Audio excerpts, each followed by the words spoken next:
Olha, eu que não sou locutor cabelo, não sou locutor modelo, mas estou aqui sem cabelo, vivendo do meu gogó. Eu aprendi isso já faz alguns anos com um grande cara, um grande comunicador, e eu falei isso para ele recentemente. Você sabe que na vida a gente sempre aprende, sempre. Mas quando você tem muito tempo de profissão, fica com a sensação de que você já aprendeu quase tudo, né? É difícil você continuar aprendendo, mas com ele eu aprendi muito. E por isso fiz questão de trazer aqui para a gente bater esse papo. Mano velho, Amorim Filho, deixa eu botar o Amorim na tela aqui. Locutor, vivendo sem. Como é que é? Tô aqui sem cabelo, vivendo do meu gogó. Amorim, que bom te ver. Como é que tá? Olha que satisfação, que prazer. Foi a maior surpresa que eu pude receber na semana passada, quando eu recebi o teu, né, pelo WhatsApp, né? Que você tinha ligado para um amigo nosso, Paulo Gênero, que lembrou de mim. Pô, o cara lembrar de mim, puxa Na vida. verdade, na E eu fiquei verdade, eu não muito feliz. esqueci. Não é que eu lembrei, é que eu não esqueci. Eu, vez ou outra, fico procurando, assim, para ver como é que vocês estão, vendo o site do Mano Velho Mano Novo, YouTube. Outro dia eu tava vendo um vídeo que vocês gravaram, acho que na época que a gente trabalhou junto ainda, lá 2005, 2006, você e o Mano Novo no estúdio da Band. Acho que foi para um DVD que você fez, abrindo o forró da Band Isso, com né? aquela musiquinha tradicional. Aquilo era fantástico, aquilo lá. Meu amigo, vou declamar a poesia do Careca, mas você trabalhou na Band e você saiu da Band, você foi para onde? Eu saí da Band em 2007, eu fazia a Band e a Sul América Trânsito, foi o começo, não, pouco mais de 2007, foi o começo da Sul América Trânsito, aí eu tava nas três, eu fazia a Band AM no fim de semana, fazia a Band FM todo dia, fazia a Sul América Trânsito todo dia e gravava para Band News. E aí, um ano e meio depois da Sul América Trânsito, eu e o diretor pensávamos diferente a rádio, enfim, a coisa foi se inviabilizando. E aí eu resolvi sair, já estava cansado de São Paulo, já estava a fim de dar um tempo, e aí vim para o Sul, onde eu tô até hoje. Aí fui para Brasília depois, passei um tempo em Brasília, mas hoje eu moro em Porto Alegre. Vou a São Paulo só visitar a família, vou de vez em quando. Mas foi minha última experiência em São Paulo, essa que nós tivemos juntos. Então, daqui a pouco eu vou contar uma história minha que eu tinha a maior frustração de Porto Alegre, a maior frustração da minha vida. Conta Eu vou agora, contar conta por agora. quê. Mas Conta. um dia eu fui compensado. Porto Alegre e a Serra Gaúcha me deram o presente. Já vou contar. Então, galera, olha, eu sou Amorim Filho, sabe? Sou um paraibano, nasci do sertão, no Vale dos Dinossauros, na Paraíba, e radialista, jornalista, da velha guarda. Eu tenho 57 anos de profissão como radialista e jornalista. Então, como bom nordestino, eu queria conquistar, ambicioso, né? Adolescente, sabe? Ser famoso no rádio. Eu queria conquistar o Brasil. E vim com essa proposta para São Paulo em 1971, vindo da Paraíba, e graças a Deus, no dia que eu cheguei em São Paulo, já arrumei emprego, já fui empregado numa rádio. Graças a Deus. Aí daí comecei minha trajetória em São Paulo e até hoje. E graças a Deus, graças ao talento que Deus me deu, eu comecei a fazer. Então, me projetei muito como repórter dos aeroportos. Mas não era nada de forró, né, desse tempo. No começo dos anos Não, 70 no era começo outra não. coisa. Porque, veja bem, é uma coisa incrível. Eu queria ser disc jockey, não é DJ, não, era disc jockey, O música FM estava rádio. começando nessa década, né? Era o É, AM e o FM ali engatinhando, ninguém sabia exatamente o que seria o FM. é, tanto é verdade que na época que eu cheguei em São Paulo, o FM estava engatinhando. Só tinha uma rádio FM no ar, eu acho que era a Rádio Eldorado. Eu fui trabalhar na Rádio Celso, que era a Celso Globo, e naquela época que eu comecei a trabalhar, o FM da Globo em São Paulo estava em caráter experimental, era só música, só tocava música.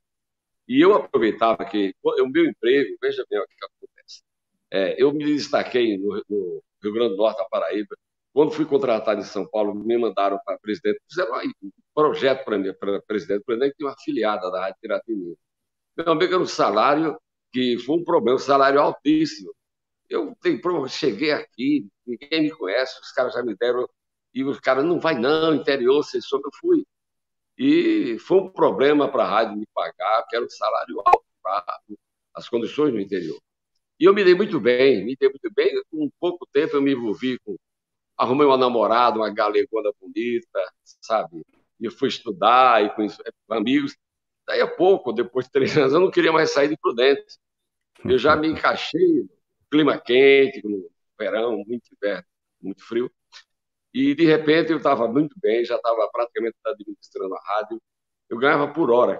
O cara me contratou, sabe? Você vai ganhar por hora. E contava as horas do mês, era uma nota, estava bem. Mas aí recebi a ligação de São Paulo para voltar, sabe? Eu não saio mais daqui, não sei o quê. Aí vem aqui no fim de semana, eu vim para São Paulo. E os caras caem em cima, 2 empregos para você. Você vai trabalhar na Rádio Excelsior e na Rádio Piratini, aquela que você começou. Eu já trabalhava em outro grupo. E aí, cara, eu me fez a cabeça. Aí voltei lá, bicho, aí namorada e tal. Fiz uma loucura, cara. Eu vim, me apresentei, fui contratado na Rádio Excelsior, contratado na Rádio Piratininga, e eu fiquei num hotelzinho lá na estação rodoviária antiga da Duque de Caxias. Me apresentei, amanhã começa. Cheguei no hotel, rapaz, me bateu uma saudade. Fiquei louco, louco. Aí sabe uma coisa, eu vou embora. A rodoviária do meio, do lado, eu comprei a passagem para Presidente Prudente. 2 horas da tarde, eu me apresentei, meio-dia, tudo certo. 2 horas eu peguei esse ônibus. Uau. E eram 8 horas de ônibus, 600 e tantos quilômetros. Cheguei lá em Prudente, 9 horas da noite. Peguei um táxi, fui direto para casa da namorada. Foi uma gritaria. Puxa, você voltou, eu voltei de mala e cuia. O pai dela, falecido Alceu Arias, era locutor de rádio, na Rádio Difusora de Presidente Prudente. Eu falei assim, você é louco? Você é louco? Você com 2 empregos em São Paulo, não vai abandonar? Eu vou, porque eu gosto da sua filha. Rapaz, não faz... O cara ficou buzinando na minha ideia durante, sabe, 2 horas. Aí ele me convenceu a voltar. Puxa, aí a namorada chorou de novo. Ele tinha um Jeep velho, cara. O cara correu para a rodoviária. O ônibus da meia-noite já tinha saído. O cara, olha, vai atrás e vai parar na estrada. Comprei a passagem, ele botou naquele Jeep velho e parou na estrada. Resultado, voltei. Conseguiu estrear? Não, 6 horas da manhã eu cheguei e eu faltei um emprego, que eu estava cansado, fui dormir. E eu fui na rádio Excelsior, Globo, era na Rádio Globo. E o diretor que me contratou, James Rubio, falou: amor, você não veio? Você faltou? Eu falei: não, senhor James, eu estava procurando um lugar para morar, estava difícil. Eles nunca souberam dessa história. Mas aí que está. Eu fui contratado como... Eu queria ser disc-jockey, mas a vaga era de rádio escuta. Era no departamento de jornalismo e tinha uma sala de teletipos e ouvia rádio, sabe, em vários estados. Ouvia demais a Rádio Guaíba. Puxa vida, que saudade daquele tempo, o jornalismo bom, a rádio pegava bem. Eu ouvia, sabe, a equipe esportiva. Depois eu vou falar dos amigos que eu tenho. E Rádio Gaúcha também eu ouvia. Aí eu ouvia rádio, os aparelhos, era aquela estaladeira no ouvido, mas para me copiar, que eram as notícias, e levar para os redatores. Então a minha vaga, eu me destaquei, e aí encerrou-se o sonho de ser disc-jockey. Eu me dei bem. Depois eu vou contar, se o tempo permitir, o episódio que me provocou a me tornar repórter mesmo. Eu sempre fui jornalista, mas a vaga era de rádio escuta, salário bom, e a outra rádio fechou, o governo Pedro Duarte, e eu fui contratado pela Rádio América. Foi meu primeiro contato com o aeroporto, com a aviação. Mas eu vou fazer um intervalo para satisfazer aqui a minha poesia. Então, resultado. Eu, quando eu estreiei um programa de forró em São Paulo, que a minha ideia era fazer... eu vou ser forrozeiro. Ser forrozeiro, que o colega meu sempre falar que o forró ia me dar resultado positivo. E então eu consegui, de tanto insistir na Rádio Bandeirantes como repórter, botar um programa de forró no ar, que era inimaginável naquele tempo. O programa da Mas Rádio nessa época Bandeirantes. você já fazia aeroporto, já cobria jornalismo na Bandeirantes, tudo, já tinha uma carreira. A minha tática, viu, Fábio, era ser bom como repórter, que eu estava no lugar, o maior manancial de notícias do Brasil, era o aeroporto complexo. É bom fazer esse parênteses, Porque quem está ouvindo agora não sabe que o repórter de aeroporto, nesse tempo, é quem recebia as pessoas famosas, os políticos, enfim. O Ayrton Senna, tem uma história com o Ayrton Senna também, o Amorim, o Mano Velho. Porque as pessoas chegavam lá, era diferente de hoje. Hoje o aeroporto é uma coisa mais popular, mas naquele tempo era um lugar de pessoas influentes, pessoas famosas, pessoas importantes. Então, muitos furos de jornalismo aconteciam justamente no aeroporto, né? Então, mas para o nosso telespectador não ficar ansioso, quando finalmente me deram o programa de forró, eu fui até Goiânia visitar o meu guru, porque eu tinha um colega lá em Natal que ele dizia para mim, era cabeludo, esse negócio de ser jockey, esse negócio de ser cabeludo, quem vai fazer é forró. Quando você fizer forró, você vai ver como a tua vida vai mudar. E aí, quando a rádio me deu o programa de forró, eu peguei um amigo que me ajudou no começo, era também da TV Band, o Cléo Medeiros, e peguei 2 passagens da VASP e fomos para Goiânia. Vamos visitar esse grupo sem ele saber. Mas foi uma festa, uma emoção, a gente chorou, se abraçou. Falei, finalmente você foi meu guru, eu agora vou fazer programa de forró. Eu não acredito, na rádio, era rádio nacional, que pertencia ao Grupo Bandeirantes. Era uma rádio que era anexa à Rádio Bandeirantes no Cantinho. Então, no dia que começou o programa de forró, eu trouxe o meu irmão, o Expedito é o Mano Novo, e ele é geólogo, trabalhava no IPT, na USP, e fez o curso de rádio lá na ECA, tirou diploma de opção, produção. E tem o Falei, vozeirão, né? Você vai ser meu produtor. Então o Mano Novo veio, e então pronto, aí, mas era Amorim e Expedito. Amorim, e entre a minha família, nós somos 8 irmãos, 4 homens, 4 mulheres. No seio da família, eu sou conhecido como Luizinho. Eu sou Luiz, meu nome é Luiz. Luizinho. Eu falei, mas para ele me chamar de Amorim Filho, meu irmão, né, me chamar de Luizinho também, sabe? Então eu vou escolher aqui. Aí o meu irmão, né, quando começou o programa, assim, viu, Mano Velho? Mano Velho. Aí eu falei, por que você está me chamando de Mano Velho? Porque no Nordeste, em vários estados, cara, meu irmão, meu amigo, meu parceiro, é Mano Velho. Ô, Mano Velho. No Ceará é Mano Réio, entendeu? Aí é uma expressão assim, meu amigo, Mano Velho. Aí eu gostei. Eu falei, em vingança, vocês vai ser o Mano Novo. Foi aí que surgiu a dupla Mano Velho e Mano Novo. Depois eu botei para Mano Velho. Então, para começar o programa, desse meu guru, ele me deu uma poesia para começar o programa, entendeu? Aí a poesia foi essa, justamente. Assim que abre o programa, até hoje é assim. Eu nasci nas catingueiras entrançadas de cipó. Viajei de caminhão junto com o Mané Cotó. Não sou locutor modelo, mas estou aqui sem cabelo, vivendo do meu gogó. Diretamente de Souza, diretamente do Vale dos Dinossauros, na gloriosa, na histórica, na inesquecível, Piapá, R.A., Raí, Biabá. Balanceia para mim, eu tenho um sininho. Meu sininho, aquele, o cara, até ainda hoje. Tem o sininho? Ainda toca ele? Tem, porque aí é o seguinte, muito antes de eu fazer o programa de forró, talvez aí sei lá, talvez uns 10 anos antes, 9 anos antes, tinha uma mulher que ela era cambista do Jogo do Bicho no aeroporto. Era Maria Baiana, era uma baixa baiana bem arretada. E era proibido fazer jogo de bicho. Então ela tinha os cabalachos, sabe? Dava às vezes uns R$50 para outro e deixava, sabe? E ela fazia. Então o aeroporto de Congonhas era uma cidade, uma comunidade, sabe? Todo mundo se conhecia, todo mundo. Não tinha como não fugir uma notícia, um boato, uma brincadeira. E ela fez amizade comigo, eu deixava ela na sala de imprensa. Na sala de imprensa não entra investigador, não entra aqui, não. Aqui é um lugar, é o quarto poder. E realmente, resultado. Aí ela, de agradecimento do dia, pegou da bolsa dela e tirou assim, 5 sininhos. Ele disse, olha, Amorim Filho, você vai usar sempre na sua bolsa, na sua mochila, na sua pochete, esse sino. Esse sino aqui simboliza, sabe, uma missão sagrada que você vai ter. Nunca abandone esses sininhos. E eu guardei aquilo, né? Quando começou o programa de forró, eu nasci nas Catingueiras, aí tirei o sininho e plá. E o Mano Novo botava um monte que a gente chama de chocalhos.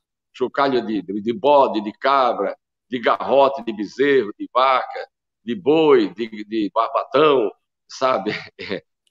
E vai até o do touro, que é um chocalho enorme. Aquela buzina do Chacrinha, buzina de sorveteiro, então tinha tudo aqui. E aí começou mesmo esse negócio de... Eu nasci nas Catingueiras, uma homenagem para todos nós, sem cabelo, não é verdade, Fábio? Exatamente. Não sou um locutor modelo, mas estamos aqui sem cabelo, vivendo do nosso gogó. Você sabe que eu, quando eu fui para a Band, eu vinha de uma história de rádio chamada Rádio Jovem, né? Assim, a minha história até então tinha sido basicamente na Jovem Pan, na Transamérica, na Metropolitana, nas rádios jovens, 89, chamados assim. E eu te confesso que para mim era um mundo novo fazer o tipo de rádio popular. É um desafio. A comunicação popular ela é muito mais abrangente até do que a comunicação rápida de uma rádio jovem e tal. E eu me lembro, mano, velho, que quando eu cheguei na Band, eu conto assim, até aqui na minha rádio essa história às vezes. As pessoas às vezes me chamavam e diziam o seguinte: olha, você precisa pegar o ouvinte no colo. Eu falei, mas o que é pegar o ouvinte no colo? Pegar o ouvinte no colo é mais ou menos como até hoje faz, é aquela coisa assim, olá, tudo bem, um beijo. Eu falo, mas isso não é pegar o ouvinte no colo. Porque quando eu vou no supermercado e falo com o público da rádio, eu não falo, olá, me dá um quilinho de carne. Não é assim que eu falo. A comunicação popular é a linguagem popular. Aí eu conheci vocês, né? Eu pegava um pedacinho do Forró da Band lá, uma horinha, tal, quando entrava cedinho, né? Ficava sempre alguém junto. Lá tinha o Rodrigo, né? O Diguinho, enfim, tinha uma galera. Diguinho, que hoje o Diguinho é famoso, enfim. Mas aí aquilo me maravilhou, porque eu vi na sua comunicação o que é uma comunicação popular. E eu brinquei até chamando aqui as pessoas para assistir a live, dizendo o seguinte: olha, eu quase virei fã de forró naquele tempo, justamente pela conexão que você conseguia fazer entre a cultura. Você falava histórias do Lampião, lia literatura de cordel, mas tudo isso de uma maneira tão popular, tão agradável para o porteiro, para o zelador, para quem estava de madrugada ouvindo a Band FM, que me ensinou isso muito, assim, a comunicação popular, ou qualquer comunicação, não precisa ser uma comunicação falsa. No caso da popular, muitas vezes ela vai mais para um lado estético. Olá, tudo bem? E não tem um conteúdo popular que você faz ainda de uma maneira muito legal. Então isso me ensinou muito, assim. E hoje eu vejo, acho triste como muitas vezes se reduz a expectativa de que o povo entende, de que o povo pode consumir coisas legais. Você não precisa entregar só coisas vazias, bobagens para o povo. Eu acho que o forró era e ainda é, né, um grande exemplo disso, a maneira como você, o Mano Novo, se comunicam, enfim. Olha, eu quero pensar para vocês, quando estou aqui, minha imagem está embaixo, Amorim Gílio. É que eu errei. Eu nem tinha reparado. Mas é Amorim Filho. Filho. Sim, Meu nome sim, completo. Luiz Duarte Amorim Filho. Então, eu sei que eu devido à minha profissão, por exemplo, tudo que você falou que veio de rádio jovem, eu era jovem, quando eu comecei a trabalhar no serviço de alto-falante, lá em Natal, com 13 anos de idade. Com 14, eu passei num teste para da Rádio Poti, que era uma rádio dos Diários Associados, a rádio muito boa. Eu não fui contratado porque era menor de idade, entendeu? Aí tive que esperar mais uns 3 anos, fiz outro teste, outra rádio e entrei. Aí comecei a minha trajetória. Mas naquele tempo, sabe, eu, por exemplo, o primeiro emprego na Rádio Rural, que eu fiz o teste e passei, era uma rádio católica. E tinha um programa chamado Caritas e Família. Meu pai, que era um humilde mecânico, trabalhava para o Exército, cuidando daquelas máquinas, cartepilha, aquela coisa toda, e ele falava, filho meu não vai trabalhar, filho meu só vai estudar. E eu passei no teste da rádio, e era para entrar às 5 da manhã, e eu falei, como é que eu vou dizer para meu pai que eu vou trabalhar na rádio? Aí eu falei, papai, eu vou me acordar cedo porque eu vou fazer resistência. Porque vem o exército. Resistência, naquele tempo, é o que a gente chama de Cooper. Bom, muito bem, meu filho. E Natal, 4 horas da manhã, já está quase amanhecendo o dia. Então eu inventava essa história, botava um mochila lá, com tênis, um negócio. Vou fazer resistência, correr na praia. Eu ia para a rádio. Depois do mês ele descobriu. Aí, pô, você quer dizer que você está trabalhando na rádio? Ou porque você não falou, o senhor falou que é filho do seu trabalho. Que nome você está usando? Eu estou usando Luiz Amorim. Não, bote Amorim Filho. foi sugestão do meu pai. Aí começou. Mas quando eu estive na rádio, era uma rádio que não tinha audiência, ela tinha programas da igreja, era bem, né, segmentada. Mas quando eu entrei na discoteca, na rádio, discoteca enorme, tinha de tudo, caixas e caixas, que antigamente as gravadoras enviavam para as rádios suplementos musicais. Então ela mandava, todo mês, eram várias gravadoras, mandava, vinha via correio, um pacote cheio de LPs, de lançamentos, vinha compactos, vinha programas especiais. Meu amigo, quando eu cheguei naquela, comecei a abrir, eu pedi autorização, Beatles, Rolling Stones, sabe? Elvis Presley, Bill Haley, e Ray Conniff, e fora os cantores brasileiros. Eu fiquei doido. Cheguei para o padre lá, direção, mas o rádio tem tudo isso. Recebo toda vez, vem para cá. E não bota, não bota. Aí criou-se um programa chamado Discoteca Sonora, que era às 9 da manhã. O senhor deixou fazer um programa? Deixo, das 9 ao meio-dia. E era jovem, cabeludo, meu amigo, e eu era fã. Aí eu comecei fazendo o programa jovem, metia lá, sabe, os padres ficavam todos escandalizados, Beatles, sabe, sabe, todo esse mundo, Rolling Stones, Herman Hermits, e não sei o quê, e resultado, a rádio, o telefone da rádio começava a tocar pedindo música. E a técnica era aquela do vidro, né, o aquário, mas para você, Nath, você tinha que correr um corredor bem longo para dar a volta e o telefone tocava, e o operador de ar, que a gente chama de controlista, quando ele levantava o telefone, cada um saía correndo, cansava, era fazendo resistência. E aí, cara, com 3 meses, a melhor rádio me contratou, me chamou, o padre ficou bravo comigo, mas eu vou rodar toda a praga do mundo em você vai estar mal. Eu falei, não, que praga de padre pega, pelo amor de Deus. E aí, cara, então foi assim que eu comecei, me projetei, mas tive um aprendizado logo de cara, porque eu fui contratado para ser redator e ler noticiário. Não tinha nada de forró, a rádio tinha programa de forró, e eu tive um mestre, a gente tem sempre um mestre, né?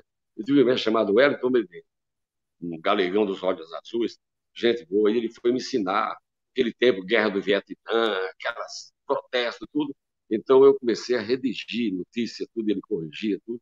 Tanto é que eu tinha feito um curso de datilografia, eu me tornei um exímio datilógrafo, sabe? E então naquela rádio você faz tudo. Então você tem uma noção de rádio, sabe? Das coisas. Aí teve uma inauguração de um banco em Natal, e a rádio você vai entrar ao vivo para a inauguração do banco. Eu me tremi todo, me tremi mais do que vara verde, me tremi mais do que motor de coiote em ponto morto. Aí, cara, eu fui, cheguei a falar o quê? Eu me tremia todo. Mas a Rádio Concorrência tinha um grande repórter, e eu fiquei ouvindo o que ele falava. Ali ouvindo. Era uma rádio menos audiência. Aí, quando eu entrei, arrasei. Quando voltei, parabéns, mas eu não sabia que eu aprendi com o meu colega, arremedando, imitar, estava arremedando ele. Então, cara, quando eu cheguei em São Paulo, que eu fiz programas no interior, sempre muito bem, e era rodando todas essas músicas jovens. Tinha programa de rock, em Cajazeiras da Paraíba, o último ano que eu fui com minha família, que meus pais morreram, e ficamos 8 órfãos, perdidos no mundo. Né? Foi quando eu tive a ideia de vir para São Paulo. E lá eu fazia um programa de rock que começava 2 horas da tarde, das 2 às 4, no sertão, tudo. Aquela molecada jovem da região, nossa, era uma loucura. E eu que teve um grande comunicador no Rio de Janeiro, nos anos 70, chamado Big Boy, né, que era na Rádio Mundial, lembra? É a referência da comunicação jovem, não é? No começo FM, né? Isso. E eu entrava. Tem uma música do Espírito chamada Ana, então, sabe? Então todo dia abria com aquela música Ana. Aí eu chegava lá, só não tinha o sininho, né? I am the Big Boy. E aquilo pegou na região. Mas quando eu vim para São Paulo, o emprego era de rádio escuta, uma rádio grande, como a Rádio Celta, Sistema Globo. E ali eu apresentei a ideia do forró, mas nem pensar, não, nada disso. Mas eu me dava bem como repórter do aeroporto, fazia previsão. Como a rádio popular, ela não tinha um prestígio de uma Rádio Bandeirantes, uma Jovem Pan, no Excelsior, que foram rádio que foram para o jornalismo. E aí eu conheci um cara, rapaz, ele era gerente da Ponte Aérea, né? Ele era da Varig, o Carlos Ivan Siqueira. Esse cara era um baixinho, sabe? Ele já tem agência de publicidade, empresário, já tinha restaurantes em Miami, aqui em São Paulo tem restaurante do Poeta, o Profeta, a Prisão.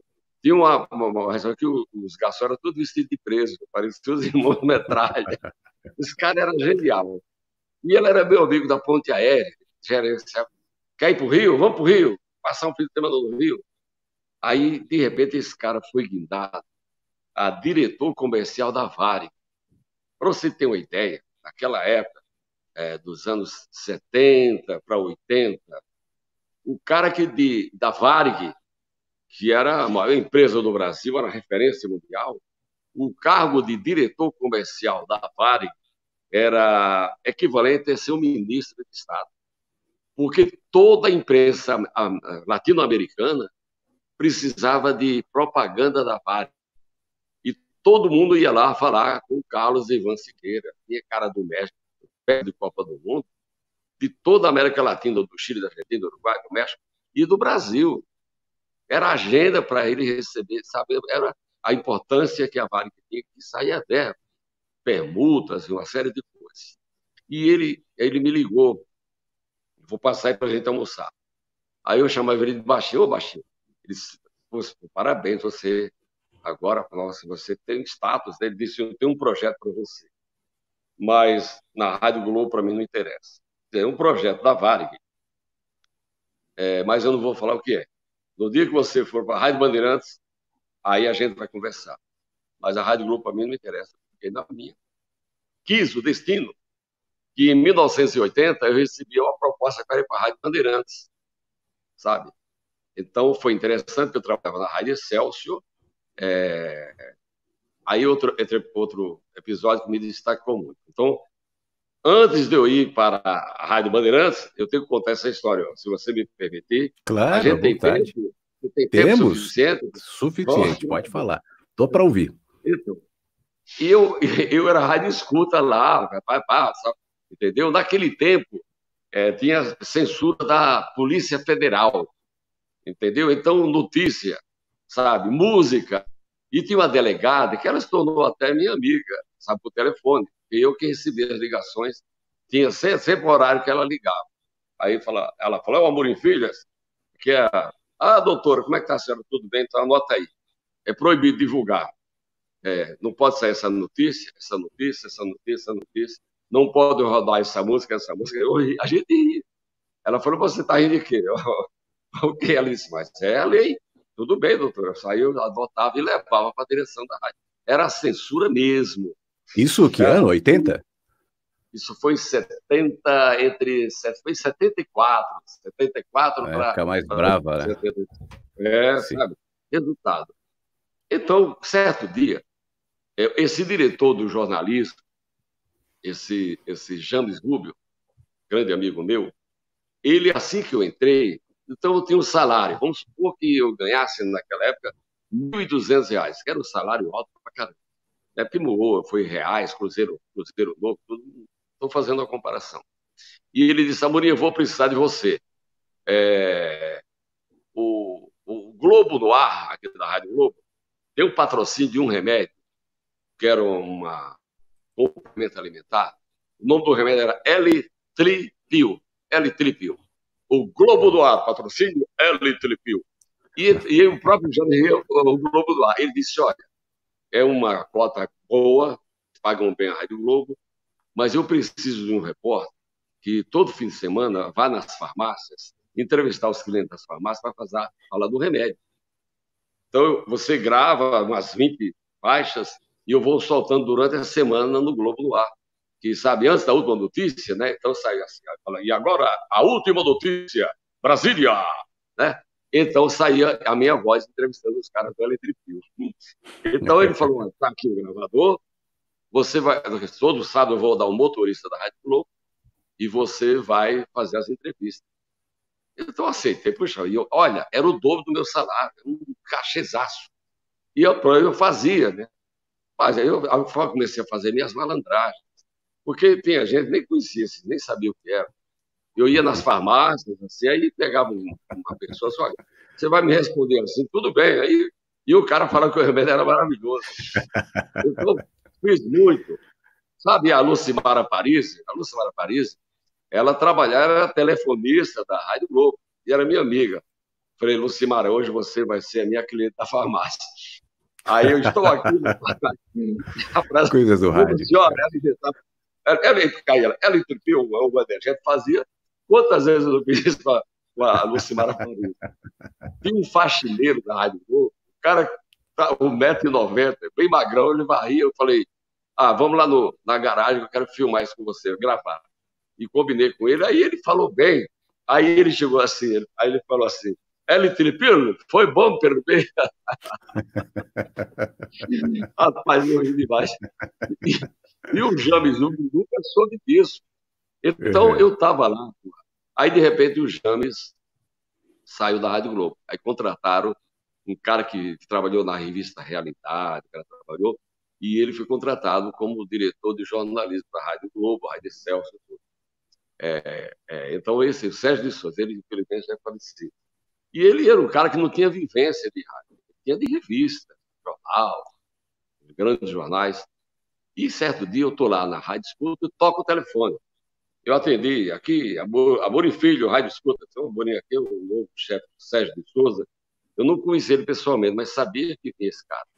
Prazer, estou aqui na Rádio Escuta. Ele falou, escuta, vê se o Roberto Carmona, tá? E o Roberto Carmona é um dinossauro das reportagens esportivas. Ele já era destacado naquele tempo na Rádio Globo.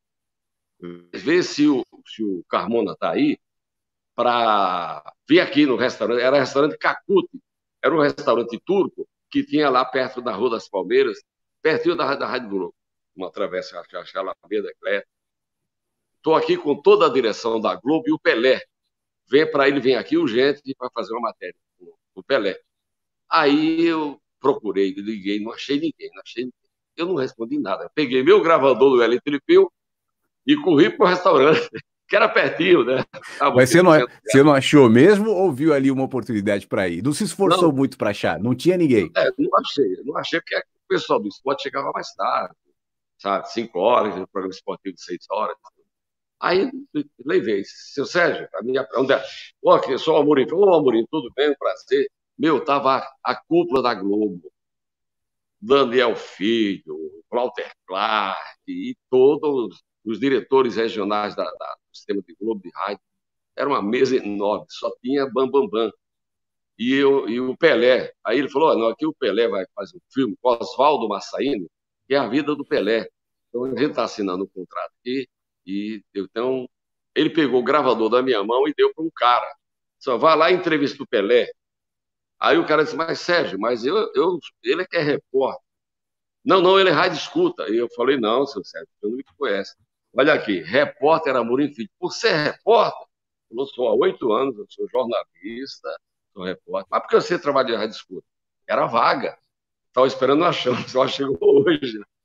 Ele disse, legal. Então, desculpa, mas vai lá entrevista sobre o filme. E eu falei, tudo bem.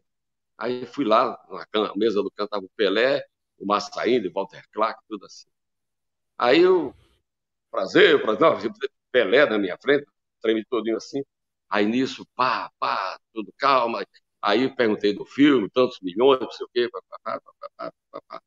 Eu falei, Pelé, prepare-se. Todo mundo, prepare-se para quê? Prepare-se. Eu vou dar uma bomba aqui para você e você vai ser o primeiro a falar. Acabei de receber a notícia que o técnico da seleção brasileira, Oswaldo Brandão, foi demitido. O primeiro jogo das eliminatórias da Copa do Mundo, acho que de 78, na Argentina. Acho que foi isso mesmo. Foi. E o primeiro jogo o Brasil empatou. Foi com o Equador, Colômbia, Peru. Foi assim, o Brasil empatou, não jogou bem. E dentro do avião, já para voltar para o Brasil, o presidente que era naquela época CBD, demitiu o Oswaldo Brandão. Pô, uma sumidade de técnico, né? E aquela notícia chegou para mim. Eu não sei se foi... Eu não sei se aí o Pelé falou, você está brincando? Não, estou falando sério. O Walter Clark... Não. acaba de ser demitido. Então eu queria a sua... Ao Pelé, senta aqui do meu lado. Eu sentei do lado do Pelé. E depois eu entrevistei muito Pelé, e o Pelé tinha o hábito de dar entrevista dando um soco no seu estômago. Assim. Você, repórter, viu? Sabe? Você entende? E pum! Pum eu, né? Rapaz, o negão soltou o verbo. Falou. Nossa senhora, foi uma matéria. Eu falei, já botei na minha cabeça. Assim, agradecer. Ele falou, muito obrigado. Boa notícia. Obrigado. Aí, quando eu voltei, o pessoal, Sérgio de Souza, e aí demorou tanto, eu falei, porque eu fiz uma entrevista, uma bombástica. O Oswaldo Brandão foi demitido. O quê, Brandão? Mas ninguém falou, mas eu sei. Eu tenho minhas fontes já. Aí ele disse, olha, desculpa, Amorim, é que amanhã você vai falar comigo. Eu falei, seu Sérgio, eu posso fazer 3 matérias daqui? Uma só sobre o filme. A outra é sobre, para a Rádio Globo, a entrevista do Oswaldo Brandão com o Pelé. E eu quero fazer uma notícia extra, uma repórter extra, para servir para as outras rádios. Porque ninguém vai achar Pelé para dar entrevista. A declaração está no meu gravador. Então, se o senhor permitir, eu faço um boletim de 5 minutos, deixo neutro na técnica. E qualquer rádio que pedir... Ele falou, boa ideia, boa. Aí tudo bem, aí corri. Cheguei lá na Rádio Globo, fui na técnica, era o Ademazinho, que era o operador da central da Rádio Globo. Ademazinho, nós temos que trabalhar aqui. 3. Primeiro, o Globo no Ar, falando do filme. Depois, o Globo no Ar, edição extra, a demissão de Oswaldo Brandão. Beleza? E essa outra, terceira, é para qualquer imprensa que pedir, a gente manda o áudio. Beleza. Aí, meu amigo, resultado. Aí eu virei um pavão. Eu era um pintinho todo murchinho, virei um pavão, né? Aí dei a notícia, aí depois, em seguida, 5 minutos, em edição extraordinária, o Globo no Ar, e eu locutor. E atenção, acaba de ser demitido o técnico da seleção brasileira. Meu amigo, joguei aquilo no ar. Cara, não deu 2 minutos. Jovem Pan, Bandeirantes, Rádio Tupi, Rádio Guaíba, Rádio Gaúcha, Rádio Clube do Paraná, e Rádio... E a minha matéria, aquilo foi... Meu amigo, aquilo ali foi a catapulta para o sucesso. No dia seguinte, o Sérgio de Souza me chamou. Amorim, tudo bem? Desculpa, onde? Eu falei, não, seu Sérgio. Ele falou, você trabalha em outra rádio? Trabalho na Rádio América. Você faz o que lá? Eu faço previsão do tempo lá no aeroporto de Congonhas. Então, sim, você vai sair de férias, pede demissão da Rádio América e daqui a um mês você volta aqui. Eu falei, mas como pedir demissão da rádio? Não, peça demissão, já tem um plano para você. Eu fui, sabe? Resultado. O Franco Carlos era o diretor artístico da Rádio América, foi um locutor famoso em São Paulo, de várias rádios. Eu fui lá, sabe, eu vou sair. Mas por que não? Mas também está acabando o patrocínio, aquela coisa toda, que era patrocínio da Transbrasil. Aí saí de férias, cara. Depois de um mês eu voltei, e aí o Sérgio, se eu tenho um plano para você, você vai trabalhar o dia inteiro, full time, e você vai ganhar 2 salários, se era 1.200, mais 1.200, 2.400, e mais as horas extras. Cara, era dinheiro demais no fim do mês. Era um salário, eu fiquei na minha. Foi deixou então de ser rádio escuta, né? Aí já acendeu, deixou de ser rádio escuta. Aí deixei de ser rádio escuta, porque sendo repórter do aeroporto. Agora, para a sociedade, como tom geral, porque a Rádio Globo, como a Rádio Tupi do Rio, a Rádio Globo do Rio, eram rádios popularescas, eram rádios do povão. Então, para você, sabe, um deputado... E tinha muito isso, né, Amorim? Esse comentário é legal, porque eu me lembro... Você sabe que outro dia eu estava tentando me lembrar como é que eu fui parar no rádio, e eu me lembrei que o meu pai, ele tinha uma rede de cursos, e ele anunciava muito em rádio. Então tinha muito essa coisa da Rádio Povão. Então ele anunciava na Rádio América, Rádio Capital, ele patrocinava o Paulinho Boa Pessoa, esse povo dos anos 80, e era Rádio Povão. Existia essa diferenciação, hoje em dia não tem muito mais isso. Você olha para o rádio, o popular, chamado popular, é o que tem audiência, é o que todo mundo ouve, é o que está sustentando de alguma maneira o rádio está se tornando um veículo cada vez mais popular, mas nesse tempo existia essa coisa da rádio povão mesmo, que era o motorista, o zelador, é esse público que você fala, inclusive, hoje, né? Tem o Zé Bétio, tem o Eli Zé Correia, Bétio, Paulinho Boa sim. Pessoa, né? Então, sabe, então o Ivan Siqueira, da Varig, ele queria fazer esse projeto, mas então o resultado. Quando eu saí da Rádio Globo, porque foi o seguinte, a redação da Rádio Globo essa era gigantesca, parecia a redação do Estadão, enorme. E aí o Sérgio de Souza, ele saiu, ele ficou pouco tempo, e o James Rubio voltou para assumir aquela direção, até mais poderoso. E aí ele me chamou e disse, Amorim, eu preciso de uma conversa com você. Vai ter aqui um passaralho aqui, vai ter um vamos demitir um monte de gente da equipe, está muito alto o custo e tudo tal, mas você já falei para ninguém mexer com você. O que eu quero propor para você é te mandar embora e contratar você pela metade do teu salário. Aí eu disse, James, peraí, você está de gozação. Porque, sabe, contenção, despesa do grupo. Falei, não, quer dizer que se eu ganho aqui, sei lá, 5 mil reais, eu vou ser demitido e vou voltar ganhando 2.500 para fazer a mesma coisa? Então, por favor, meu nome começa com A. Eu me bota meu nome na primeira da lista, Amorim Filho. E não aceitei. Então mandaram embora, cara, acho que 30 de uma vez. Na redação, 30. Aí, Que ano foi isso? resultado, foi em 1900, começo de janeiro de 1980, tá? Janeiro para fevereiro. E aí, os demitidos, já saiu a listana, né? Então, vamos comemorar. Então, a gente foi no restaurante aqui chamado como Bisteca de Ouro, ali perto da rua Rego Freitas, perto do Sindicato dos Jornalistas. Ali era legal demais. E foi todo mundo lá para comemorar a demissão. E a gente ficou. Cheguei em casa às 5 horas da manhã, né? Aí morava sozinho, então cheguei recém-separado da esposa, né? Sofrendo, sofrendo, sofrendo. Resultado. Aí eu fui dormir, mas quando deu 9 horas, toca o telefone de casa. Aí eu atendi, era o repórter Luiz Carlos Guerra, que era da Rádio Bandeirantes, e era jornalista geral. Ele fazia trânsito, era um super jornalista. Amora, diga, aqui é o Guerra. Ô, Guerra, cara, você tá me ligando nessa hora. Cara, é verdade que você saiu da Excelsior? É verdade, isso aí, que aconteceu isso. 11 horas aqui na Rádio Bandeirantes, o José Paulo de Andrade, que era o diretor de jornalismo, quer conversar com você. Cara, eu tô todo inchado aqui, não, dá um jeito. Aí tomei um banho, foi 10 horas, 11 horas, cheguei na Rádio Bandeirantes. Em 10 minutos de conversa, fui contratado. Foi assim, vaptivou, para trabalhar no aeroporto, a mesma coisa. Resultado. Tanto é que quando eu terminou a conversa, a contratação, o salário, tudo, eu disse, Zé Paulo, eu tenho uma ideia de fazer um programa. Eu fazer um programa de forró. E aqui ele falou, para. Programa de baiano? Aqui não. Não vai ter, não. Programa de baiano não vai ter. Eu só precisa bater em mim, eu só dei a ideia. Não. Eu vou fazer. Então fui para o aeroporto de Congonhas. Né? Continuava lá, agora com a Rádio Bandeirantes. Aí sim, aí eu senti o peso da rádio.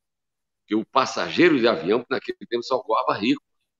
Então, o passageiro começou. Aqui é o novo repórter da Rádio Bandeirantes, é a cara de Curitiba, a cara de Minas Gerais, porque o aeroporto de Congonhas, até hoje, é a maior fonte de matéria do Brasil, chama-se Guarulhos, Cumbica ou Congonhas.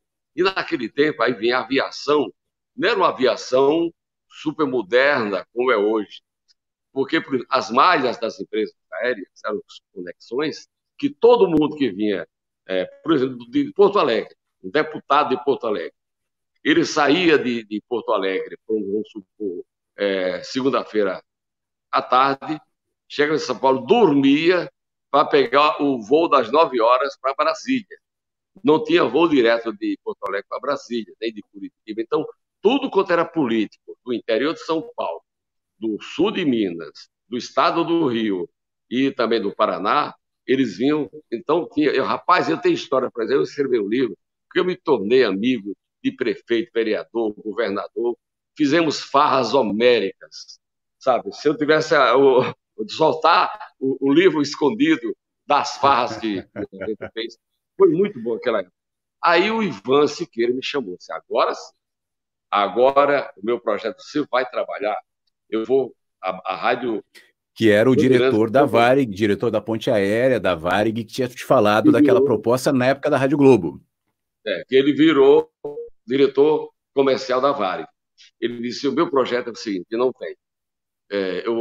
A Rádio Bandeirantes vai comprar a mídia da Varig para falar de previsão do tempo e voos internacionais. Aeroportos fechados, aeroportos abertos. Então, a Rádio Bandeirantes vai pagar, você não precisa saber quanto a Varig vai pagar para a Rádio Bandeirantes. Mas tem um cachê testemunhal seu, que é o seu Lerita, ele me falou. Rapaz, eu não acreditei. Era um cachezaço. Foi aí que começou as minhas reportagens com destaque, que era a rádio de jornalismo conceituada. Então, muita gente me procurava, quem é o Amorim, quem é o Amorim? E aí, eu queria fazer diferente, né?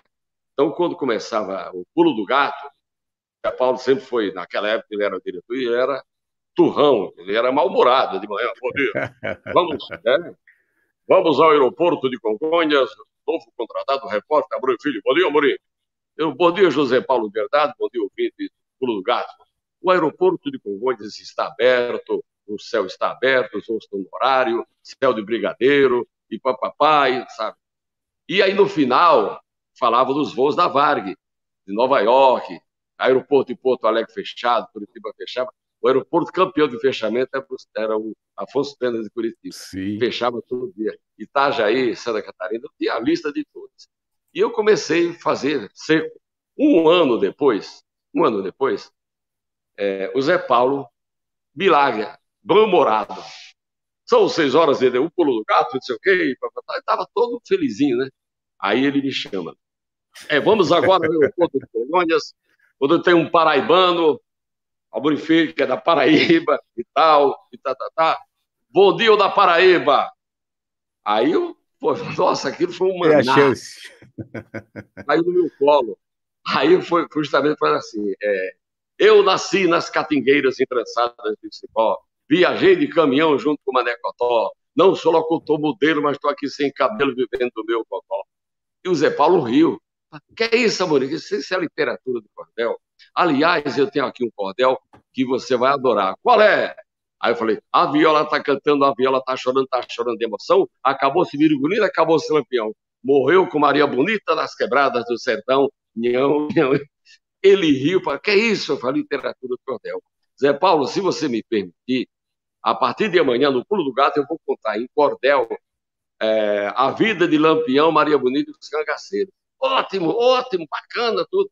Cara, o homem se transformou. E aquilo eu não sabia que os ouvintes entraram nessa história. Porque você falar em qualquer lugar do mundo, de Lampião, Maria Bonita, o cara para, quer saber. Em qualquer lugar. Eu já fiz essa experiência em várias partes do mundo. Então, aí eu comecei a fazer o Pulo do Gato. Cara, era assim, era a abertura, era a matéria que estava aberta, fechada, chegou da Varig, era coisa de 1 minuto. E aí eu comecei a falar 1 minuto da vida de Lampião.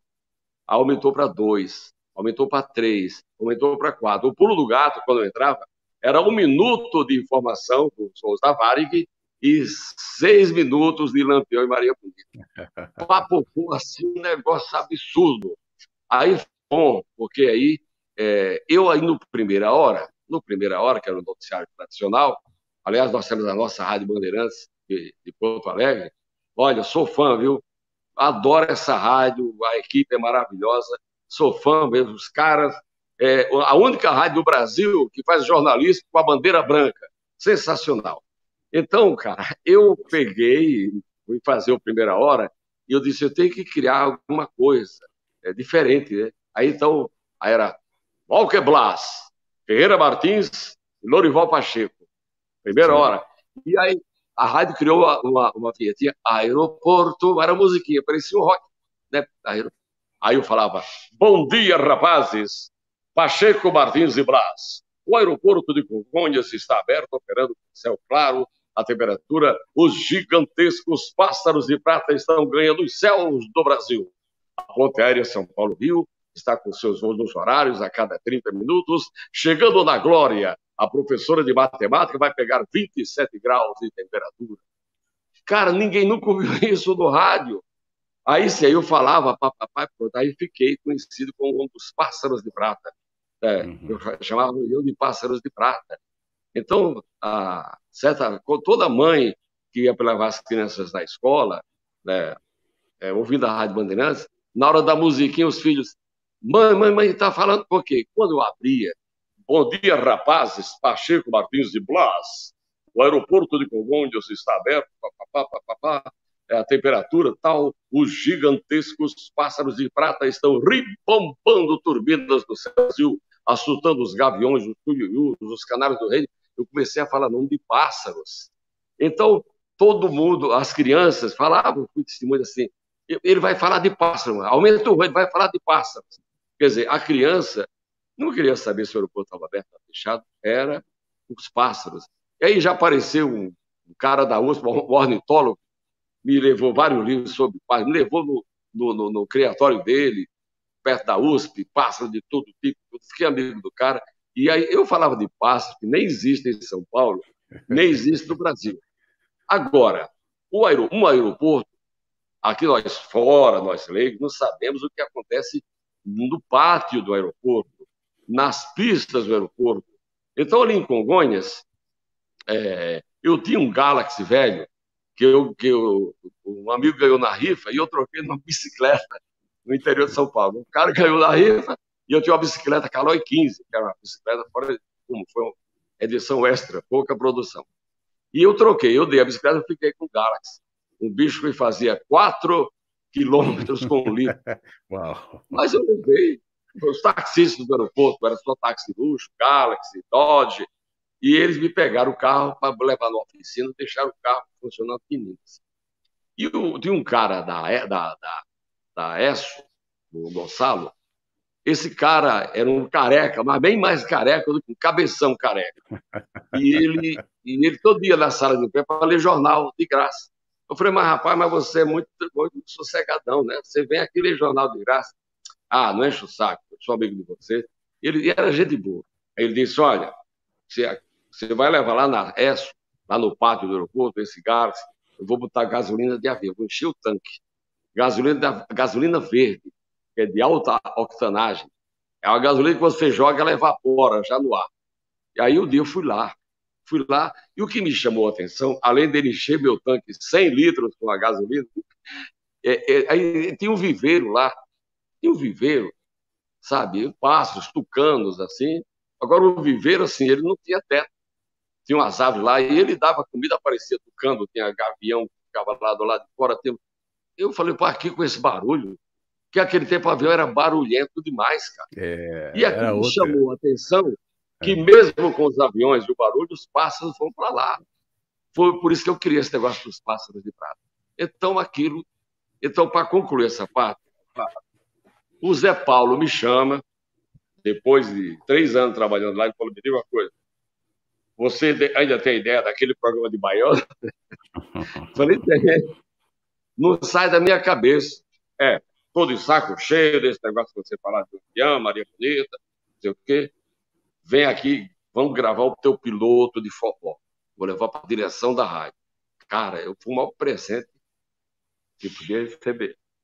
Aí, eu fui com meu irmão, vamos lá gravar o piloto, né? Aí gravei o piloto, nas quebradas do sertão, gravei o piloto. Ele some, deixa comigo. Ele foi na direção, papai. 3 meses depois me deram o programa. Aí ele disse, olha, Amorim, é o seguinte, pode continuar fazendo o que você faz, porque você tem uma virtude. Quando você faz uma brincadeira, gaiatice, sabe? Você tem uma entonação de voz. Quando você tem uma matéria importante, você tem a entonação do jornalista que vai dar uma notícia séria. E o ouvinte sabe disso. E como é uma audiência diferenciada, entendeu? Então o cara vai compreender muito bem. Então vamos continuar falando de Lampião, vamos cantando assim. E ele foi comigo para o estúdio para gravar o piloto, deixa comigo, e ele, 3 meses, ganhou o programa. Aí, agora, por que eu virei forrozeiro? E na rádio, o rádio que eu jamais poderia esperar. Porque por trás do forrozeiro tem um jornalista. E o jornalista de prestígio, que dava matérias naquela época, sabe? Governo militar, os caras voltando, são capítulos maravilhosos. Os caras voltando do exílio, os caras voltando, eu fiz matérias fantásticas. E, pá, a imprensa cobria, mas eu era um repórter da Rádio Bandeirantes, eu queria fazer o melhor. E tinha a minha parte jocosa, dessas coisas. Resultado, foi o jornalista que levou o forrozeiro para o meu prestígio. E isso eu faço, quer dizer, até hoje, vamos fazer 37 anos, cara, 10 de outubro desse ano, 37 anos que eu e meu irmão, Mano Velho mandou, a gente faz programa todo dia no grupo, né, Bandeirantes, sabe, de comunicação. E eu fiz até quando foi 1900, naquela época, antes de você entrar, em 94, essa é outra história interessante. O Pedro Luiz Ronco, que era repórter da Rádio Bandeirantes, ficava nos estádios no domingo, na delegacia de polícia. Eram os caras que bebiam, brigavam, ele fazia a matéria de lá. E o Ronco fazia a matéria geral do dia. E apareceu um programa que você testemunha, A Hora do Ronco, que era a Hora do Ronco com o Joca Patrulheiro, que era o diretor da Rádio Joca, e o Ronco, o nome do programa. Então, era um programa que é destaque até hoje, é imbatível, em primeiro lugar, no FM de São Paulo, a partir das 6 da manhã. Aí o Ronco, um dia no corredor, ô Amorim, tudo bem? Eu estava só na Rádio Bandeirantes, tá vendo? Mas isso aqui é um Joca Patrulheiro. Pô, se apresentar. Aí ele falou, Amorim, escuta, cara, você tá no aeroporto e você, toda vez que você entrevistar Ayrton Senna, ele ganha, você entrevista, ele ganha, ele vem para São Paulo, você não quer passar uns boletins especiais para a Rádio Bandeirantes? Eu te dou um cachê por mês, vamos estudar a quantia. Ele falou, não quero não. Eu faço para você de graça, desde que você me dê um programa de foto. Rapaz, o cara deu uma careta aí, não, olha, não é bem a nossa praia, sabe, o nosso segmento é outro. Eu falei, você que sabe. O que a Band tocava nessa época? A Band era mais black music, não era? Nos anos 90, nesse período? Black music, e depois meteu o pagode, encheu, e sabe, e eu falei, não quero cachê não, quero um programa de forró. Aí bicampeão. Aí ele chega, pô, o cara foi bicampeão, você, cadê meu programa de forró? Não, ainda não há. Aí a cena, tricampeão. Aí ele falou, rapaz, olha, tô achando que agora vai dar, não sei o quê, vamos ver. Cadê o programa de forró? Eu quero o programa de forró. Resultado. Passado, aí quando foi no mês de maio, mais ou menos, ele me chama. Amorim, olha, agora, eu acho que esse ano, no carnaval, não, no fim de ano, no verão, o ritmo vai ser o forró. Eu acho que vai ser. Chegou a hora da gente fazer. O papai ele falou, agora não dá para fazer mais. Por quê? Porque o cara morreu. O Senna tem acabado de morrer naquele acidente. Agora não tem mais Ayrton Senna. Ele falou, não. Vamos fazer o seguinte, vamos fazer durante uns 6 meses, eu te dou um cachê e tudo você faz. Você grava, vai ao ar domingo. Eu disse, não, vamos fazer o seguinte, eu nunca fiz FM, eu morro de medo, estou bem no AM com meu irmão, fazendo o meu aeroporto, está tudo bem demais. Tinha patrocínios da Varig, tem souvenir, outros produtos, estava bem. Eu disse, eu vou fazer de graça, você não me paga nada. Durante 3 meses, de graça, porque eu quero saber se é essa praia que eu vou pegar. Não adianta, ele falou, não, tudo bem. Resultado, e fiz os 3 meses, ele botou às 11 ao meio-dia de domingo. Meu amigo, quando botou aquilo, pipocou aquilo assim, aí passados os 3 meses, aí estabeleceu um cachê, fiquei fazendo 1 ano praticamente. Aí ele falou, agora você vem para cá, agora você vem. Eu falei, não, você vem, eu quero todo dia, não sei o quê. Resultado, vamos aceitar, vamos. Aí fez a minha cabeça. Quando eu cheguei na Rádio Bandeirantes para pedir demissão, aquele prédio balançou. Você tá louco? Você tem Varig, souvenir, não sei o quê, papai vai largar tudo para trabalhar naquela molecada. Isso é um suicídio profissional. Eu falei, eu quero arriscar. E saí mesmo. Me pagaram tudo direitinho e eu assumi aquele forró da Band. Mas a molecada da rádio me olhou com o nariz torto, né?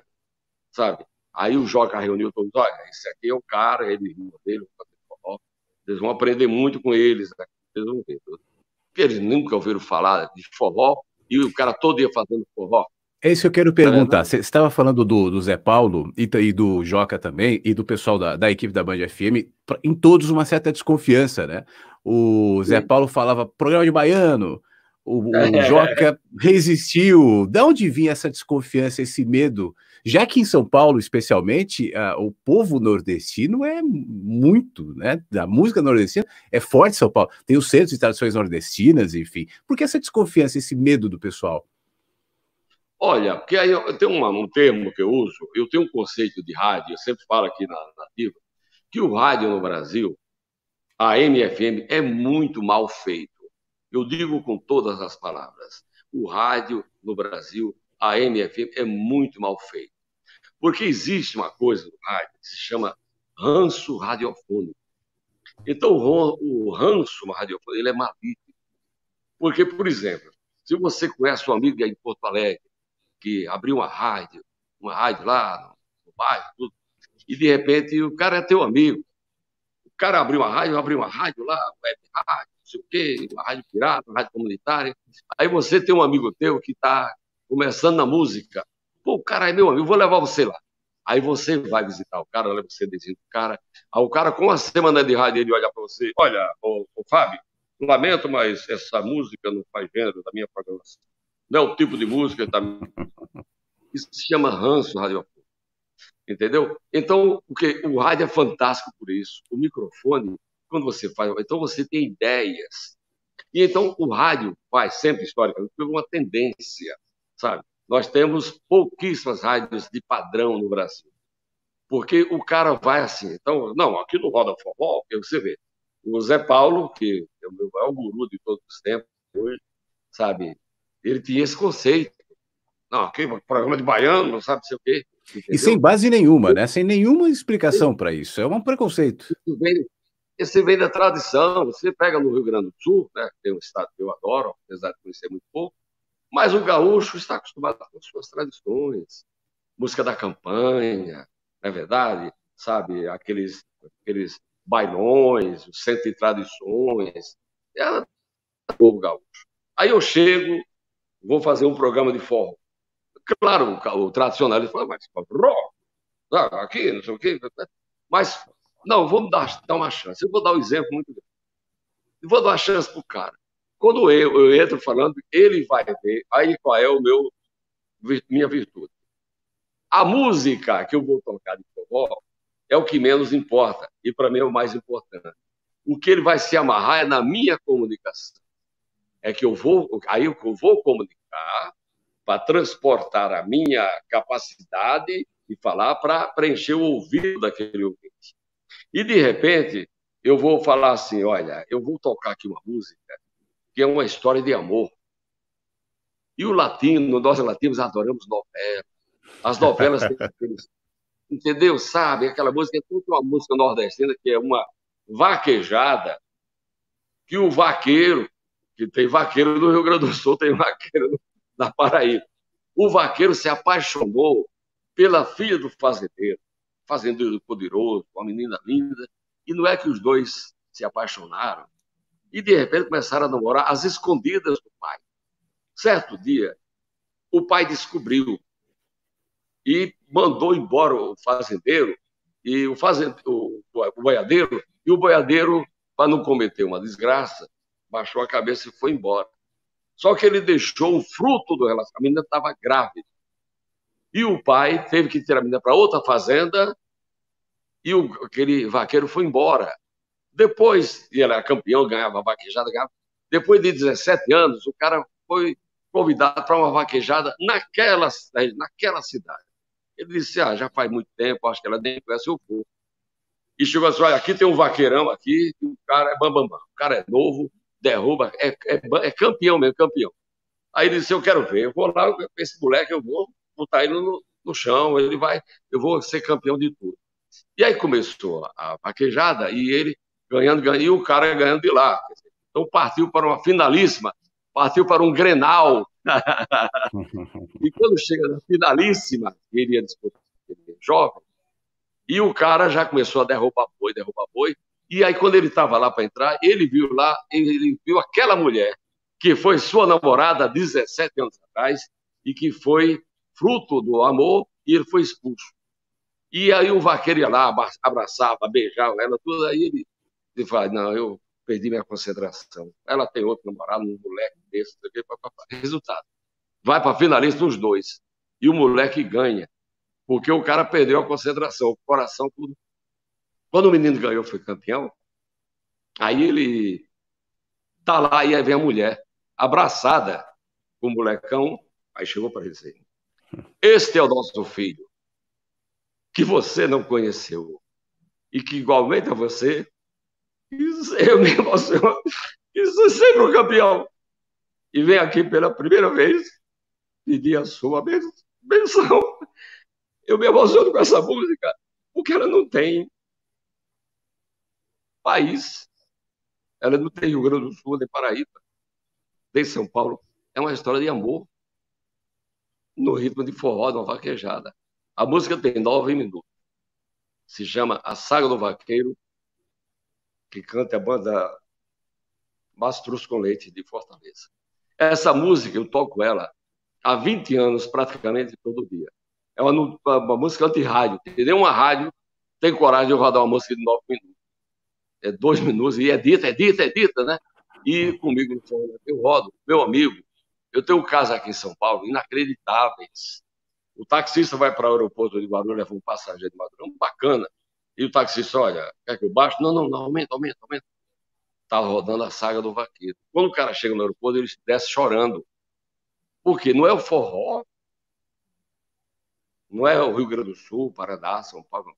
É uma história de amor. É um romance que foi cantada por um forrozeiro. É um final feliz. É uma novela. Outro dia, uma mulher saiu do hospital aqui em São Paulo, saiu de madrugada, e o taxista foi levar ela em casa, que era perto. E ele estava ouvindo a Saga do Vaqueiro. Aí, quando ela chegou o motor chegou no prédio para pedir para abrir a garagem, ela disse, não, moço. Fique rodando na cidade, enquanto acabar essa moça, não sai do estádio. Você entendeu? Então, eu tenho certeza, se um dia eu fizer um programa no Rio Grande do Sul, eu vou, aí sim, aí depois aí eu conto. Então, quer dizer, mas a música, ela faz parte, mas é o segredo da comunicação.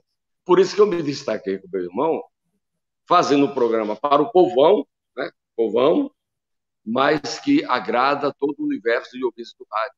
Então, o rádio tem que ter essa sensibilidade. Então, por que eu falo que o rádio é mal feito? Porque o sistema de rádio é um sistema cartorial.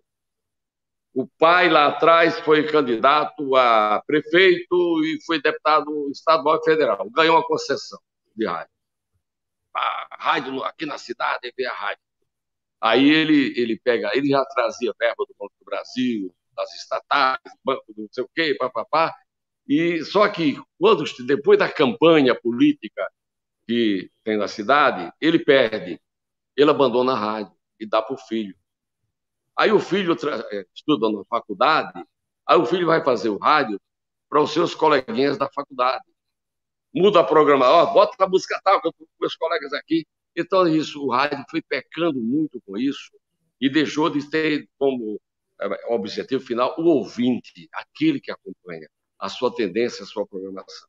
Então, o rádio começou a perder, ganha pouco, todo locutor é vagabundo, mentiroso, trambiqueiro, sabe? Então, aconteceu isso e o rádio ele foi perdendo, entendeu? Aí surgiu o advento do FM, que eu nunca imaginei que ia fazer sucesso. Aí veio agora a internet, que tem bastante divulgado. Mas o rádio é um sonho que nunca acaba. O rádio é imbatível. O rádio, senhoras e senhores, ouvintes e telespectadores do meu amigo Fábio Siqueira, no Brasil, nós temos, pelo menos, o rádio tem, eu acho que 20 horas de goleada na televisão. A televisão, ela pega destaque a partir das 18 horas até a meia-noite. Vamos supor, 6 horas.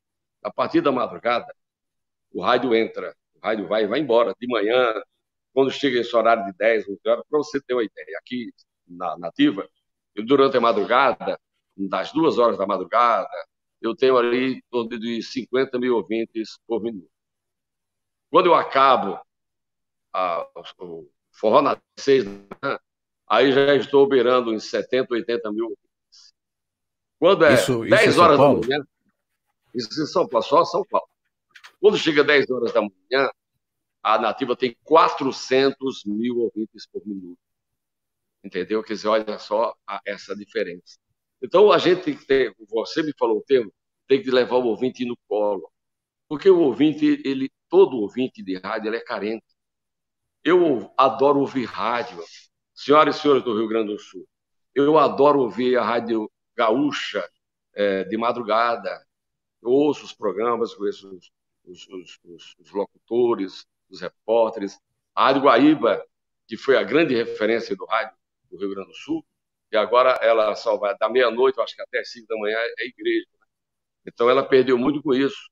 Mas eu sou fã, eu fiz grandes amigos. Lazier Martins, que era repórter esportivo naquele tempo, na verdade, e tantos outros aí, sabe? Com o Lazier eu tenho histórias fantásticas para contar. Sabe, toda a equipe da Gaúcha, da Rádio Guaíba, na época, uma vez o Lazier disse: vou contratar você, você vai ser o correspondente da Rádio Guaíba em São Paulo. Porque ali, como era o foco, eu entrevistava a hora que quisesse todo mundo. Eu disse: olha, nós vamos dar um cachê para você, Amorim, e você entra todo dia nesse horário. Aí a Rádio Guaíba ligava, eu botava lá a mesinha lá para ampliar o som, e eu entrava, era política, falava de política, entrevistei, foi muito interessante. Amorim, Certa você feita. pegou. Não, me conta essa história que eu depois quero te fazer uma pergunta, mas me conta. Não, pode mandar brasa, tem muitas coisas para a gente destrinchar, Não, eu vou pode te perguntar o perguntar. seguinte: você tá me contando de um negócio que é fundamental, né, não só no rádio, mas na comunicação de maneira geral, que é as pessoas entenderem que comunicação, a gente usa uma mídia. Agora a gente está aqui na tela, no YouTube, mas numa ponta é uma pessoa e na outra ponta é outra pessoa. No rádio, Isso, propriamente, a gente aprende isso cada vez mais, porque o rádio não fala com muitas pessoas, o rádio fala sempre com uma pessoa, é de uma pessoa sim. para outra pessoa, mas é gente, é o meio para Hum, se conectar com pessoas. E pessoas gostam disso, de sinceridade, de empatia, de criatividade, de verdade. Só que a gente está isso, vivendo um tempo muito diferente. Você, quando a gente trabalhou junto na Band, você falava dos CDs, você vendia CDs, essa mídia isso, já foi deixada. Hoje a mídia não existe mais, né? Antigamente você pegava o LP lá do A, lá do B, você pegava a música, a capa do disco, depois foi o CD e depois não. Né? Hoje, tanto que as músicas são muito mais perecíveis, descartáveis, e a isso, comunicação, de isso. maneira geral, também foi acompanhando isso, inclusive o rádio. Como é que você vê esse tempo de muitas possibilidades, onde todos podem ter a sua própria mídia, falar para muita gente e tal, mas ao mesmo tempo também de muita pulverização e até de desvalorização da própria comunicação, pelo menos o significado dessa questão de empatia mesmo, de uma pessoa falando com outra. Como é que você se situa nesse novo tempo? Pois é, porque hoje eu sou um dinossauro do rádio. São 57 anos de rádio, mas eu sou fascinado. A televisão nunca me fascinou. Eu trabalhava com Carlos Nascimento, eu acho que o Tramontina, essas feras aí que estão em destaque na TV. E o Carlos Nascimento trabalhava na rádio comigo. Ele disse: Amorim, vai ter teste para repórter na TV Globo, vamos fazer teste? Eu falei: não, pô, vamos lá, não, não. Eu prefiro aqui o aeroporto. E todos eles se deram bem, todos passaram, entraram, se deram, né?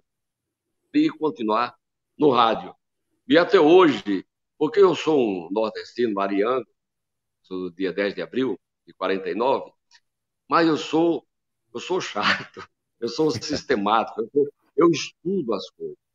Então, por exemplo, você tem que entender o que o diretor, a direção, né, sabe, a política editorialista, ou a política editorial da rádio, que a rádio é uma concessão, a rádio pertence ao governo, o governo, né, concede essa licença, periodicamente tem que ser renovada.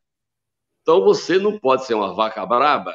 Quando abrir o microfone, você sair, você tem que ter uma ética, você tem que ter uma postura, sabe? Então eu tenho uma postura muito boa como jornalista, quando eu vou falar, e como forrozeiro, como comunicador, que é onde eu me sinto mais à vontade.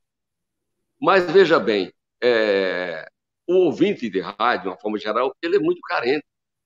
Então, essa modernização do rádio eu achei ótima, Já pensou a gente ficar naquele rádio antigo e nos dias de hoje, a molecada aparecendo em mídias sociais e tal, tal. Agora, existe uma verdade que o rádio nos ensina desde o começo. Microfone não foi feito para qualquer um. Eu digo que, eu vou fazer aqui um parêntese, nessa cobertura da pandemia, gente, nós estamos sendo massacrados há pelo menos 5 meses, com coberturas apaixonadas, entendeu? Ninguém trabalha no setor como em nome da ciência, defendendo a ciência. Então, a rádio contrata um cara que é professor da USP, o cara é não sei o quê. Como o cara não é de rádio, ele não tem aquela vivência de rádio, abre o microfone, ele fala o diabo que ele quer, ele fala para a turminha dele, pá, pá, pá. O apresentador, que é um jornalista de gabarito, o cara fica botando pano quente para não prejudicar a rádio. Porque o cara que não tem compromisso com a rádio, ele pode ser o que for, cientista, ele chega, porque ele não é do vivência rádio. Ele não está tendo respeito com o ouvinte, sabe? Se o cara é de um partido ou de outro, o cara joga o verbo resultado. A rádio chega no cara, ó, vamos dispensar você porque, sabe, que o negócio não é bem assim. Porque comigo é assim. Aí outra rádio contrata o cara fica pingando de rádio, porque ele não tem vivência radiofônica. Porque se ele tivesse vivência, mesmo com sua capacidade, ele faria aquelas mesmas críticas, mas de outra maneira, que é válido, entendeu? Mas não, você liga, sabe? Você liga a TV, é só choro, gente chorando, matou, morreu, cova, morreu. É fato, é. Mas será que só existe isso em 24 horas de programação? Eu acompanho tudo de rádio, TV, sabe? Entendeu? Então, mas você vê, por exemplo, eu vi no começo um médico famoso assim, não, isso é uma gripezinha. Depois ele voltou atrás. Aí veio o presidente e fez ironia com esse cara que não sai da Globo. É porque não é uma gripezinha. A cobertura não entendeu que ele fez uma ironia com o cara lá, então de pau, sabe? Eu não defendo ninguém. Eu não conheço Bolsonaro. Eu fui muito amigo do Lula. A criação do PT, gente, foi dentro da minha sala de imprensa do aeroporto de Congonhas. Quando não tinha avião direto, então, Olívio Dutra, dos bancários, veio de Porto Alegre para o aeroporto de Congonhas, para encontrar na sala de imprensa com Benedito Marcílio, presidente do Sindicato dos Metalúrgicos, que era de Santo André, Luiz Inácio da Silva, que era presidente do Sindicato de São Bernardo, e ainda o menino lá de Campinas, que também vinha. O Ayrton Soares, que era um deputado amigo meu, amigão, solteirão de Parras, era o advogado. Então, as primeiras ideias para a criação do PT foram na sala de imprensa do aeroporto de Congonhas, a partir de 1974. E eu fui testemunha ocular disso. A primeira vez que o Lula foi preso, quem soltou o Lula nos bastidores fui eu. É outra história que eu vou contar, tá? Com o general do 2º Exército, Milton Gonçalves da Silva. Gente, então, é a história contemporânea do jornalismo. Então, eu trabalhei num ponto versátil. A história do Brasil passou pelo aeroporto de Congonhas, depois do aeroporto de Cumbica. São tempos que não voltam mais. Por exemplo, tem um setor que você vai se apaixonar muito, que é a aviação, né? É um setor fantástico. Muito bem. Então, eu sempre trabalhando no aeroporto, era um cara atualizado. Eu tinha as minhas fontes, sabe? Um carregador de malas do aeroporto era uma fonte. Um engraxate era uma fonte. Uma figura folclórica que era a minha fonte. Além de funcionários das empresas, assessores de imprensa, do visual, entendeu? Então, você tinha a fonte. Olha, eu vou falar uma coisa para os colegas jornalistas. Geralmente, os jornalistas recebem uma pauta, né? A sua pauta é essa. Eu nunca recebi uma pauta, quem pautava era eu. Eu chegava no aeroporto, meu amigo, você estava ali, você via aquilo ali, ó, o governador do Paraná, ó, aquilo ali, senador do Piauí. Os caras se misturavam, então você tinha matéria demais. Matéria demais. Ainda tinha o setor de autoridades do aeroporto, a menina que era na época não era Infraero. Amorim, olha, vem aqui o ministro das Minas e Energia, o pessoal está esperando. Eu corria para lá. Então, você sabe, eu tinha meus colegas, eram assim, 12 repórteres, né? E era uma turma muito unida. Não tem esse negócio de dar furo, e atropelar o outro. Não, a gente tinha assim a gente chamava uma máfia no bom sentido. Por exemplo, se eu estou lá no saguão, encontrei Delfim Neto, que era um ministro chato para você entrevistar, porque o cara era bom mesmo. Então você tinha que estar pautado para entrevistar. Não era qualquer um que entrava Delfim Neto. Aí ele nem respondia. O Você está repórter era... entrando num ponto, né, do jornalismo, da mudança do coronavírus, inclusive. Eu queria entrar um pouquinho mais nisso. A gente está vivendo uma época de muito questionamento, inclusive em relação aos próprios jornalistas, de muita guerra de informações e narrativas. Você contou as histórias da formação do PT, e eu me lembro de muitas histórias que na época da Band, lá quando a gente estava junto, você me contava da madrugada, da formação do Lula, inclusive essa da prisão do Lula, enfim, num outro tempo. Quantas coisas aconteceram daqui para frente e o jornalismo foi se perdendo no meio disso tudo, foi perdendo credibilidade no meio disso tudo. Isso tem a ver com a chegada da internet também, ou tem a ver com a postura dos jornalistas de alguma maneira? E dos próprios veículos, inclusive. Olha, eu vou dizer uma verdade no ECOA.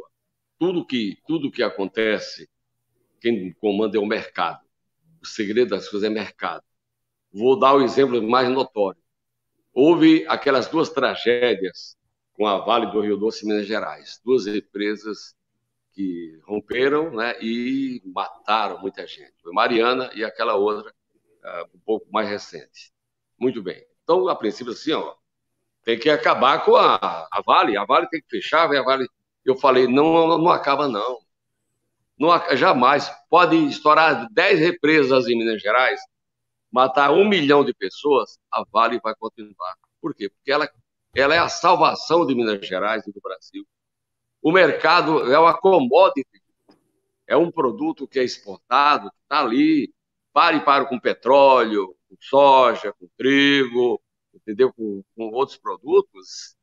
E o mercado não pode, sabe? A Vale continua. Está compreendendo? Isso é real. Claro, quem está envolvido, manifestação, defesa da ecologia, ao borogodó. Mas a realidade é isso, entendeu? Então, por exemplo, naquele tempo, lá do aeroporto, até Ivan Siqueira, quando Carlos Ivan Siqueira morreu, ele morreu dormindo, ele era... Esse tanto aí, o cara morreu. A Varig resolveu desativar esse setor de mídia nas rádios dos seus voos internacionais. Então, porque, por exemplo, o Ivan é um cara muito vivo, é muito fácil. Você chega na rádio e diz assim, olha, aeroporto, o cara está lá na redação, direto do aeroporto, ele com filho, só estou na sala do lado, aqui no aeroporto, não sei o quê, papapá. E o Ivan diz, na hora de fazer o contrato, disse, olha, eu vou fazer o contrato com a Varig, eu quero o repórter lá no aeroporto, eu não quero fazendo a redação, senão eu não faço. Então, a Varig obrigava o repórter, tinha 5 rádios, e as 5 rádios tinham repórter, sabe, no aeroporto. O cara, ele ia, não era para entrevistar Pelé, o governador, não, era para falar dos voos da Varig e o tempo como estava. Como o repórter já estava lá, ele recebia uma pauta, entendeu? Para fazer, ó, vai chegar fulano de tal hora. Agora, então, veja bem, quem mantinha essa atração era o patrocínio da Varig. Depois que saiu a Varig, aí uma tira-tira tirou todo mundo. É só isso. Olha, gente, quando o aeroporto de Cumbica foi inaugurado, ele tinha um movimento de 12 milhões de passageiros por ano. Eu fiquei no aeroporto de, acho que 11 anos, no aeroporto de Cumbica, quando eu resolvi sair para ser só forrozeiro no forró da banda. O aeroporto já tinha 16 milhões de passageiros por ano. Era um manancial de informações. Imagine hoje, o aeroporto de Cumbica tem 40 milhões de passageiros por ano. A notícia acabou? A notícia desapareceu? Não, está lá toda hora. Agora, a rádio não manda um repórter para ficar lá se não tem patrocínio. Se não entra, sabe, din-din, não, eu estou perdendo esse repórter, ele pode fazer. Setor tudo. A realidade é essa. O mercado determinou isso. Quem tinha muita ideia de fazer isso comigo era o comandante Rolim, que eu tenho capítulos à parte com todo mundo. O comandante Rolim era doido para me fazer as informações. Eu falei, Rolim, não dá. Eu faço para a Varig. Como é que eu vou falar da Varig e da antiética? Não não dá para fazer. Comandante Colim, bom lembrar que é o fundador da TAM, né? Foi o cara que fez a TAM virar o que é, morreu faz alguns anos, enfim. O cara da CVC, entendeu? O cara sempre foi abnegado do trabalho, Ele era muito amigo de um gerente da VASP, e um dia me chamou no seu escritório na Avenida Paulista. Não, eu quero que você saia da Varig. Pô, eu sou da Bandeira, não sou da Varig. Não, porque eu quero a CVC, porque a CVC vai crescendo. Não posso fazer, meu. Não posso fazer. Sabe? No dia que não tiver mais a Varig, aí sim entra. Entendeu? Então, o mercado, então esse negócio, esse abandono da imprensa nos aeroportos, não é porque modernizou, é porque não tem verba para patrocinar. É uma realidade nua e crua. Agora, porque do aeroporto você vai, cara, hoje tem assessoria de imprensa, tem mais, é um radar, meu. Você anda no aeroporto, você vê coisas. Alguém, ó, sabe quem está ali? Entendeu? Vou dar um Mas exemplo. Você tá falando do poder do mercado, poder do dinheiro, enfim, na comunicação, mas isso está em tudo, né? Você vê a música, por exemplo. Quanta gente boa você já deve ter conhecido, já revelou, já lançou, enfim, e que você ouviu ali, viu que era talentoso e promoveu aquela pessoa e chegou num patamar bom. Hoje, apesar de toda a possibilidade de divulgação de trabalho, internet, redes sociais, enfim, mas existe esse componente também do quanto eu vou ganhar, do quanto isso vai valer. Parece que cada vez mais os produtos estão conectados a esse valor pecuniário, o que tira a essência das coisas. Olha, você tira as rádios assim, por exemplo. O rádio tradicional, que eu defendo, que eu sou ortodoxo, era o aquário dos locutores ali e lá a mesa do operador de áudio, a produção, né? Então, antigamente, era aqueles picapes enormes, né? Super som, mesas, Gates Harris, lembra da Gates Harris? Os botões aqui. A evolução tecnológica, eu aceitei muito bem, aí acabou o picape, nossa, era a coisa mais linda do mundo. Acabou o gravador Akai, aí veio a cartucheira. Então, o rádio operador manual. é um verdadeiro artista, é um artista operando aquelas cartucheiras com matéria. Depois veio o MD, depois aí chegou o computador. Quer dizer, hoje ficou vazia no mobiliário, que é só a mesa e 2, 3 monitores, matéria editada, venda central, você solta tudo bem. Mas aí a direção da rádio, alegando contenção de despesa, dispensou o operador de áudio e contrata o locutor operador. Você tira pelas FMs, não é verdade? Que é um modelo americano, não sei o quê, resultado. Então, hoje, tem rádios, deixa de gastar mais R$ 1.000 para dar para um operador no seu salário, vamos supor, o cara ganha 3, o outro vai ganhar 4, entendeu? Para você ser o operador, que aí acabaram com o aquário, agora é tudo junto no estúdio. Aí você pega, né, o comentarista, os caras gabaritados para fazer, e você dá mais R$ 1.000 para o cara, para ele operar a mesa. Não, eles dão R$ 1.000 para o repórter comentarista, o cara trabalha numa mesa que ele não sabe operar. Você pode ouvir dessas rádios aí, quando demora muito, porque o cara está perdido, ele não sabe qual é a matéria que vai achar. E às vezes o telefone, porque o cara não sabe. É horroroso, é um teatro de horrores por causa da economia, gente. Então, isso é um fato. Eu trabalho, tem 6 rádios lá no Grupo Bandeirantes, entendeu? Então, eu acompanho esse dia. Porque, é claro, aí tem os DJs, os caras que são cobras criadas de rádio, você é o exemplo, e você mexe com aquela mesa e o seu microfone, quer dizer, você monta o seu pensamento, a sua comunicação com aquela, aí você pode botar vinheta, editar música, às vezes a música é comprida, é dita, e você aprende lá uma malandragem, que a música se torna curta, entendeu?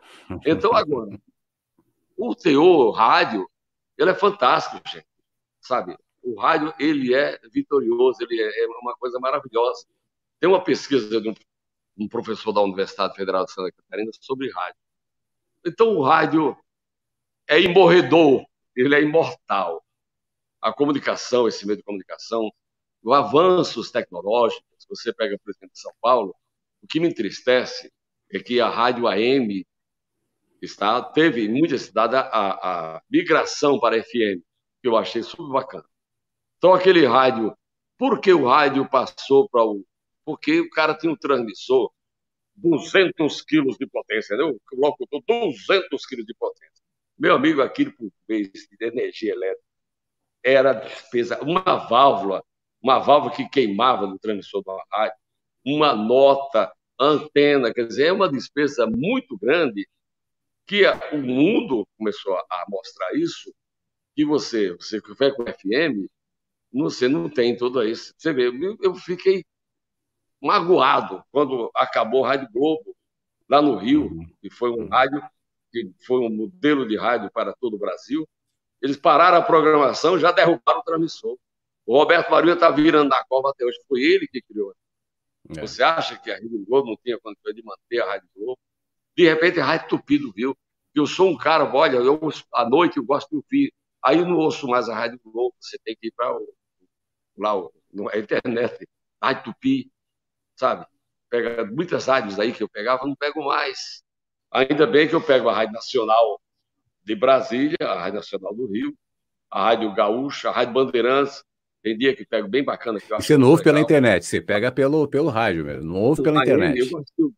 Ah, rapaz, eu adoro ouvir AM, aquele barulhinho que sobe a O outra, chiado. o Amorim, chiado, aquele a chiado. gente está chegando Sabe, aquilo, a 1 hora e meia de papo. Tem muita coisa cara, ainda para. É, mas eu quero, antes da gente ir embora, a gente está quase encerrando, mas eu quero também ouvir em relação. A gente está vivendo um momento muito louco, né, no mundo. A gente está vivendo no meio de uma pandemia, a gente está vivendo uma guerra de informações, de desinformações e ruído para tudo que é lado. As pessoas estão confusas, né? A comunicação é muito útil nesse momento, mas por outro lado ela também acaba prestando serviços nesse momento. Como é que você está enxergando esse momento, esse tempo da humanidade? Você está olhando com esperança, você está olhando com apreensão? Como é que você se situa hoje? olha, eu sempre falei essa semana no Forró Nativo. Certa feita, uma professora de ciências levou a molecada para o laboratório lá do colégio e pegou, os alunos perguntavam, pegavam um animal, o que é isso, o que é isso? Aí nisso, a professora pegou um sapo. Chegou para o menino lá, menino, o que é isso? É um sapo. E ele é conhecido, esse é o paquiderme. Esse é o paquiderme? Paquiderme é elefante, né? Ele disse, não, é um batráquio. Ele, por quê? Porque ele é batráquio. Pelo jeito de ele andar. Pronto, morreu ali, entendeu? Quer dizer, pelo jeito que ele andar. Então, eu comparo a resposta do moleque para o batráquio, que é um sapo, ao planeta Terra. Então, você, às vezes, há um mundo de informação, que aquecimento do planeta, ozônio, não sei o quê, papapá, papapá. Aí você vai estudar a Terra, milhões e milhões de anos, a Terra já foi toda coberta de gelo. Então, já ficou muito, muito tempo todo só gelo. Mas a vida animal, ela permaneceu nos segredos da Terra. Depois a Terra veio para outra era, teve a era do gelo, teve a era assim, depende de superaquecimento, derreteu tudo. E a Terra lá girando em torno do seu próprio eixo. Entendeu? Quer dizer, então a Terra veio, ela é planeta, planeta é o batráquio. Agora, por exemplo, se houver uma hecatombe nuclear, se de repente vai morrer todo mundo, mas a Terra vai no papel dela, a mesma coisa, aí vai, entendeu? Não muda nada. Agora, o meio de comunicação, ele é útil. Agora, quando você pega, assim, sabe, uma campanha, às vezes há uma mentira deslavada, eu conheço a história e tal, o cara lá, pá, crítico, aí eu falo assim, vamos ligar para... São os veja bem, né? Professor não sei o quê, não sei o quê, veja bem, olha, no meu conceito, a Terra vai ter mais não sei quantos anos de vida, porque o homem está acabando. Conversa fiada. Conversa fiada. A Terra é isso, gente. A população cresce, são 7 bilhões, sabe? Agora, aí vai ter uma coisa que se chama interiorização do desenvolvimento. Você quer esvaziar as cidades grandes? Quer esvaziar São Paulo? 13 milhões de habitantes. A Grande São Paulo, 23 para 24 milhões. Sabe? Você vai para o Brasil nessas dimensões continentais, tem lugar que você está viajando na estrada, fica 1 hora sem achar um carro. Porque a maioria das cidades do Brasil são cidades pequenas, de 5 mil, 3 mil, 2 mil. Essas cidades, a economia é gerada pelo aposentado, como eu, tenho 71 anos, é o aposentado que é desrespeitado, é ele que faz mover a economia do interior do Brasil. É o aposentado e ele não é respeitado. Então o cara vem para a cidade grande, mas se você tem uma política de interiorizar o desenvolvimento, se tem fábrica, o cara vai voltar. Qual é a tendência? A cidade vai ficar com menos habitantes, esse povo vai trabalhar nas suas cidades de origem, porque tem emprego, ele tem que ganhar dinheiro. E você faz metrô. Quer resolver o problema da cidade grande? Tome metrô, interiorização dos desenvolvimentos. Está resolvido. Você acha que vão perceber isso ainda? O mundo está se reperguntando, refazendo, enfim. Os sistemas estão colapsando. Novas saídas vão ter que acontecer. Outras soluções vão ter que ser pensadas. Veja bem, o metrô de Buenos Aires é 50 anos mais antigo, mais velho que o de São Paulo. Quando foi feito o metrô de Buenos Aires, para o Brasil, era a Paris das Américas, era Buenos Aires, na verdade. E São Paulo não se ligou para o metrô. E a cidade foi crescendo, crescendo até vamos fazer o metrô. Agora, governante nenhum, isso é uma máxima, gosta de fazer obras subterrâneas. Porque o político quer subir no palanque, Claro. olha aí, olha, sabe? Mas, E concluir no mandato ali, né, para inaugurar. Não deixar para o outro. Saneamento básico. Metrô, rede de esgoto, tratamento, nenhum gosta. Porque não aparece, o cara é palanque.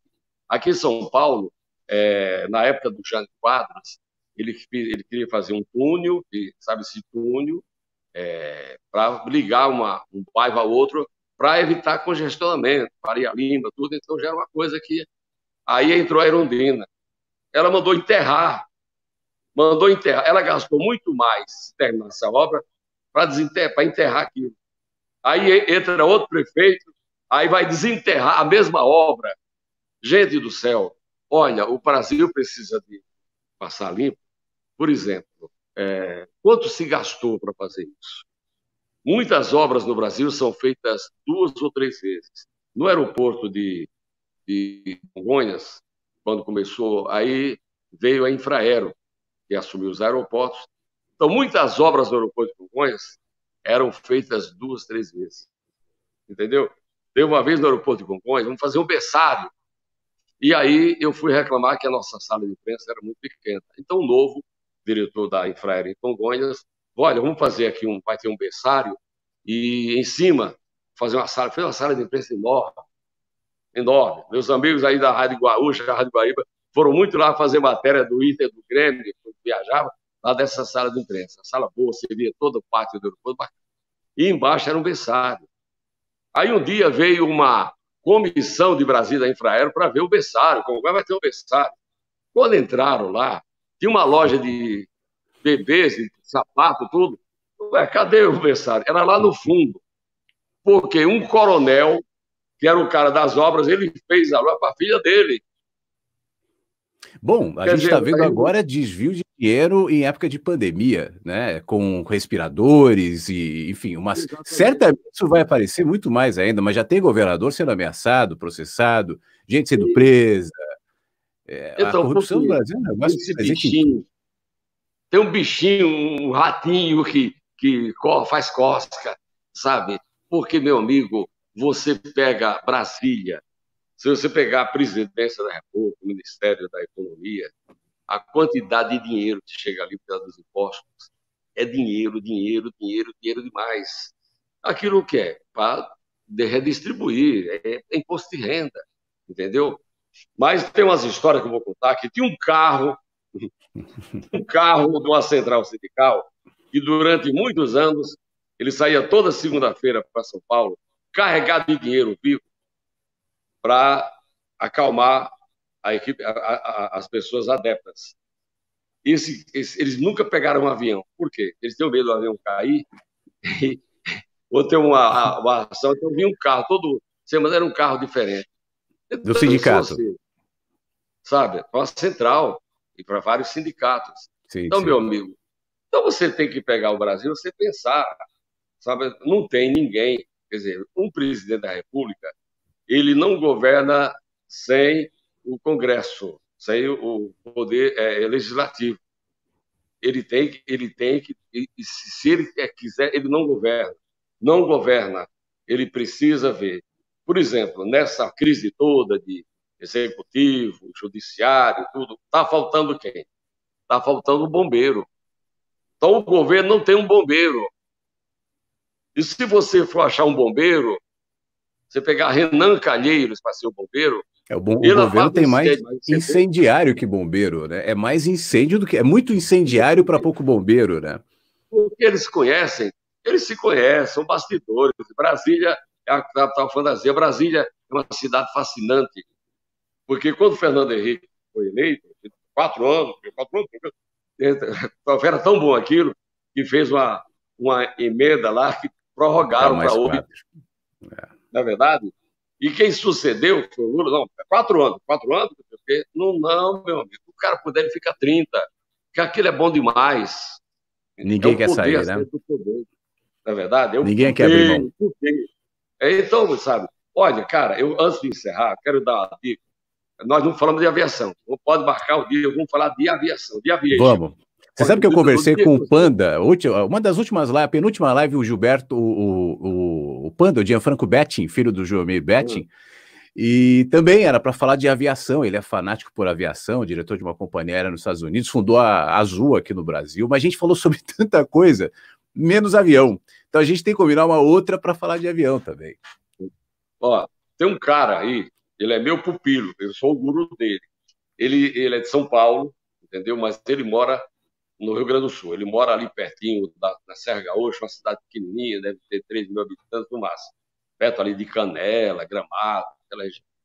E ele é comandante de Airbus da TAM. E esse menino foi meu pupilo. Eu conheci ele criança, tudo, e ele é um talento. Jornalista, piloto de avião. Eu acho que eu sei quem ele é. Como ele chama? Robert Charles Wedley.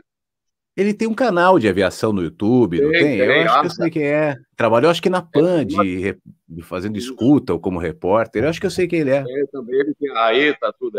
Esse menino, a esposa dele foi comissária durante muito tempo de voo internacional. Aí ela aposentou, tem 2 moleques, 2 adolescentes, então ele resolveu sair de São Paulo. E ele está no mundo, mas aí tem uma folga de 2, 3 dias, ele desce em Porto Alegre, pega o carro, vai para a Serra. Tanto é que eu sou convidado para ir passar um fim de semana com ele.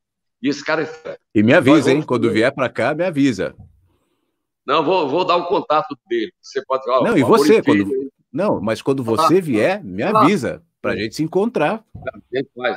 Tá. Outra coisa, então, nós vamos fazer agora, antes da pandemia, era no grupo lá da Band, era um programa, como chama, está muito em moda hoje aqui, podcast, né? Sim. Então, a Bandeirantes, o grupo, queria que o programa falasse só sobre o Nordeste. Vai falar coisa boa do Nordeste, as riquezas, coisa boa, tudo tal. E aí me convidaram para a gente fazer esse programa. Eu até dei ideia, vai ser Nordeste Podcast. Que Nordeste legal. Podcast. Vai ser um programa ou vai ser uma sequência? Uma sequência. Acho que vai legal. ser uma semana. Tem data e mais já para começar? Programa de aviação. Aí vai ter um de aviação. Que legal. Então, são 2 programas, fazer de aviação. Maravilha. Eu vou criar agora no Forma Nativa, depois que eu já gravei até o primeiro programa, também sobre aviação, eu e o Robert.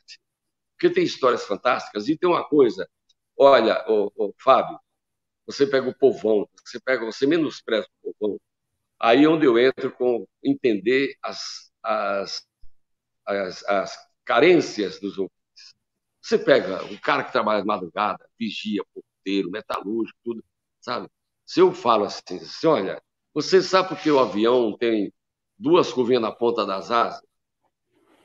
Você precisa saber por que tem, Você começa a ver do povão a curiosidade de falar. Hoje, por exemplo, eu falei assim, olha, a segunda Guerra Mundial, ela foi iniciada por causa de inveja.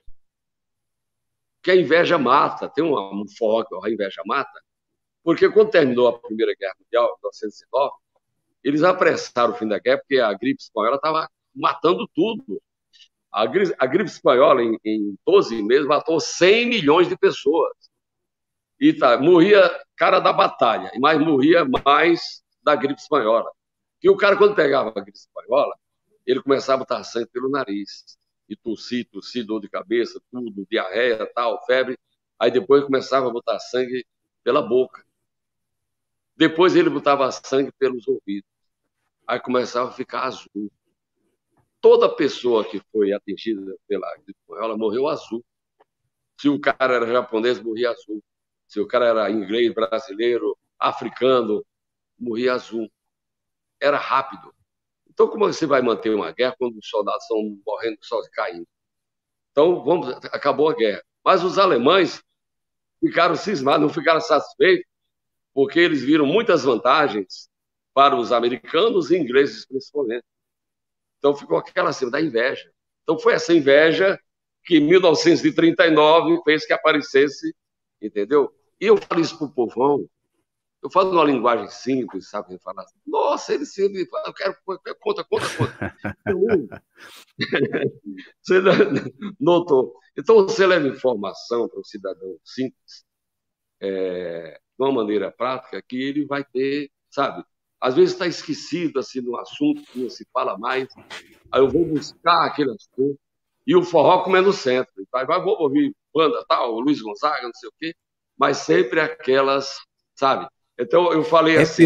É perder o tal do ranço, é você respeitar quem está te ouvindo, quem está te vendo, é saber que ali tem uma pessoa. E eu acho que isso é muito legal. Eu abri o nosso papo falando isso e já estamos encerrando. Vou encerrar dizendo isso também. Eu acho que uma das coisas mais legais que eu vejo no seu trabalho, na sua comunicação, é essa habilidade, né, de trazer cultura, de trazer coisas interessantes, importantes, uma linguagem popular e próxima. Isso não é só entretenimento, apesar de ser também, mas eu acho que acrescenta muito. Eu acho que se cada comunicador, e mais do que comunicadores midiáticos, todo mundo é comunicador de algum modo, e hoje em dia todo mundo tem uma rede social, tem uma forma de comunicar. Eu acho que se a gente valorizasse essa aproximação com a população, com o povo, com as pessoas, respeitando as pessoas, olhando as pessoas e promovendo a empatia também, não se criaria esse distanciamento, esse isolamento. Parece que a gente cria um muro entre o tal povão, né, e a certa elite, e esse muro parece que é intransponível, e quanto maior é o muro, mais o fosso, mais o sofrimento, mais o distanciamento. Eu acho que a comunicação tem um papel muito importante nessa história, e esse teu papel é lindo, viu, Amorim? E tem um exemplo, para me finalizar, tem um exemplo muito grande. Aqui em São Paulo tem a favela Paraisópolis. Uhum. É a segunda maior favela de São Paulo. E ela é um bairro nobre, como o Morumbi, só tem bacana. Do outro lado é a favela. E moram, sabe, milhões. Então, muita gente a favela, mas olha, ali surgiu uma nova classe média. É aquele povo que antigamente as favelas de São Paulo elas iam na horizontal. Como não tem mais tanto terreno, aí começaram a crescer na vertical. Então, antigamente, um barraco, hoje é um predinho de 5 andares. Uhum. As favelas estão crescendo, entendeu? Eu acho bom que eu vendo o patrocínio um produto para lá, eu estou lavando a égua, entendeu? Então, ali naquela comunidade, você já tem TV de última geração, notebook, tratamento dos dentes, aparelho nos dentes, e principalmente a ferramenta das diaristas, das empregadas domésticas, é o smartphone. Meu amigo, quando a Nativa faz uma festa aniversário, eu fico com inveja.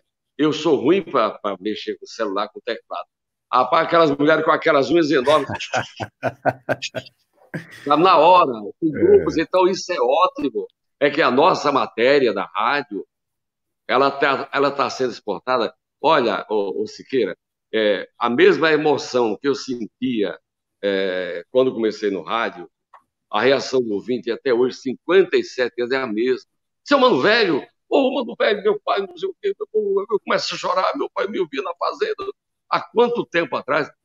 A emoção do rádio, ela continua intocável, ela é maravilhosa.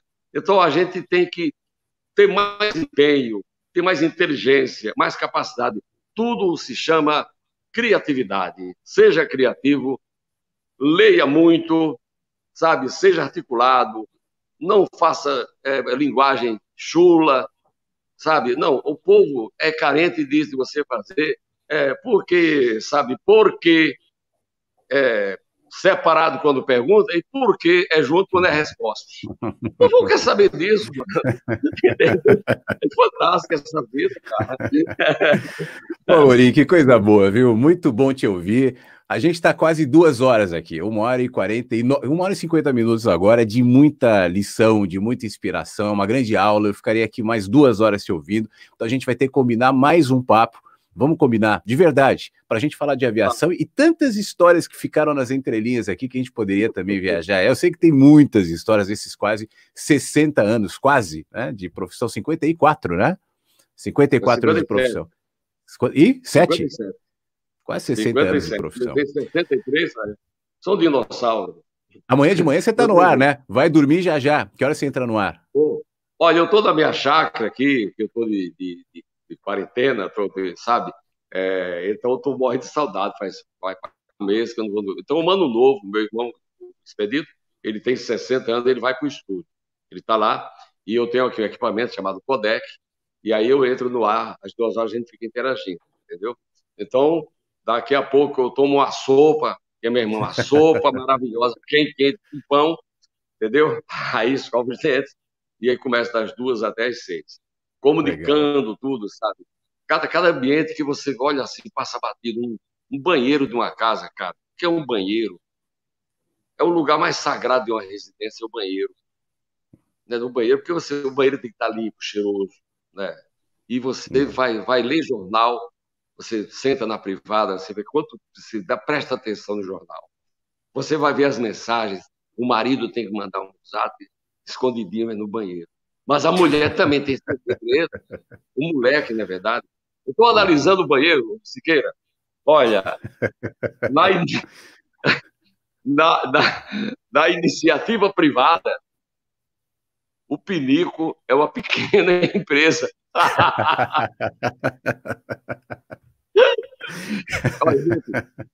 Muito obrigado. Obrigado, Amorim. Muito obrigado. Obrigado pela aula, obrigado pelo papo. Coisa maravilhosa. Muito bom. Fiquei muito feliz. Depois, então, eu vou contar para os gaúchos a minha frustração com Porto Alegre durante muito tempo. Faltou isso. Me conta essa frustração para a gente encerrar. Você começou falando nela, mas não acabou não contando. Então, veja bem, que eu sou um brasileiro, sou um nordestino, amo a minha terra, mas eu tive o privilégio de conhecer praticamente o Brasil inteiro. Mas a minha frustração é que eu fui muitas vezes a Porto Alegre e nunca saí do aeroporto, cara. É mesmo? Que era Varig. A Varig, olha, vai ser desmontado o Eletra da ponte aérea. O Eletra, então, eu ia fazer o check-in aí no hangar, no aeroporto Salgado Filho, e a coisa mais feia do mundo é você ver um avião sendo desmontado para reparos. A fiação. Rapaz, é fio pra caramba. Sabe, o negócio, você não acredita que aquilo tudo terminado fica lindo. Sabe, desmontava o avião inteiro. Aí a Varig tinha peças do Eletra que não tinha mais poder. A Varig fabricava. E o Eletra foi um avião icônico na história da aviação brasileira. Sem dúvida. E eu ia. Uma vez chegou o Jumbo 747-400 da Varig, e o orgulho da Varig era levar o avião para Porto Alegre. Entendeu? O gigantesco daquele pássaro de prata. E foi uma comissão de jornalistas, convidados especiais, lá vai o avião. Quando o avião chega em Porto Alegre, estava um dia lindo, céu de brigadeiro, mar de almirante. Quando o avião chegou para orgulho dos gaúchos, o comandante que era gaúcho, senhoras e senhores, vamos fazer um sobrevoo aqui em Porto Alegre, a sede da Varig e tudo. Meu amigo, quando o avião passou no centro de Porto Alegre e o sol bateu, escureceu tudo. Era a sombra do avião enorme. Eu falei, nossa senhora, escureceu. É o fim do mundo. Aí o avião pousou do aeroporto Salgado Filho, mas a Varig queria uma comemoração no hangar da Varig. Então tem a posição remota e tem uma estradinha que leva até o hangar. Mas o avião era tão grande que os trens de pouso foram comendo na beirada, afundando aquela grama, né? E aquelas plaquinhas de avião, as turbinas derrubou tudo. Até o avião chegar. Quando chegou no hangar, aquele narigão assim, virado para lá, e foi orgulho assim. Eu falei, pô, teve um churrasco gaúcho, mas dentro do hangar. Eu falei, não é possível que eu não vou conhecer essa cidade. Cara, olha, durante quase, sei lá, 20 e tantos anos. Depois que eu saí do aeroporto, aí tem um amigo meu, o Herman, que ele era da banda, acho que é Tchê Garoto, Tchê O Guri. Herman, nosso amigo, está em Santa Catarina. Isso é, que foi da banda, né? É verdade. Eles Sim, não tem foi. uma banda que vai lançar, tem uns forrós aí com o Bandeirão. Então, vamos para Porto Alegre. Eu falei, eu vou sair do aeroporto, vai sair. Ah, meu Deus do céu. Aí fomos a Porto Alegre, aí descemos no aeroporto, aí tem uma comitiva de recepção. Aí, a primeira coisa, fomos no hotel, que era ligado aos padres, um lugar lindo, e lá tinha um galpão gaúcho, bem grandão, de tradições. Eu, pô, tô em casa. Aí já saímos na cidade, shopping. Eu não quero ir na churrascaria gaúcha. Eu quero. Aí fomos na churrascaria gaúcha. Aí depois, pronto, aí giramos Porto Alegre. Então eu fiquei encantado. Depois vou para Serra Gaúcha. Aí fui, sabe? Eu fiquei muito orgulhoso, porque é um estado lindo, estado rico, sabe? Povo bom. Eu realmente fiquei encantado. E fiz uma amizade muito grande. Então, Porto Alegre, finalmente, depois de muitos anos, eu consegui Maravilha. sair do aeroporto Salgado Filho e Que fui bom. conhecer. E tem que voltar. Quando voltar, me avisa. Vamos nos encontrar. Vai ser um prazer te ver, ouvir mais histórias. E vamos marcar um outro papo também para a gente fazer aqui, que vai ser muito bom. Eu tenho certeza que, poxa vida, tem mais 2 horas no mínimo aí pela frente para a gente conversar. Tá, então eu quero encerrar a minha participação dizendo o seguinte, em respeito às pessoas idosas que movem a economia desse país em muitas regiões. Eu respeito a mocidade não querer envelhecer. Moço, não, peraí, deixa eu lembrar. Eu respeito a mocidade não querer envelhecer. Velho ninguém quer ficar. Moço ninguém quer morrer. Bom mesmo é ficar velho, porque ser velho é saber viver. Nhão, nhão, nhão. Gente, obrigado, prazer, tchau. E, Obrigado, ó, Amorim. coração para vocês, tá bom? Muito obrigado, tá? Manda um beijo pro Mano Novo. Com certeza, mano. Novo, Bozirão. Fala, mano, velho. Mano novo. Valeu, gente. Obrigado, Amorim. Obrigado a todo mundo. Um beijo para todo mundo. Até a próxima. Fiquem bem. Tchau. Obrigado. E valeu, boi!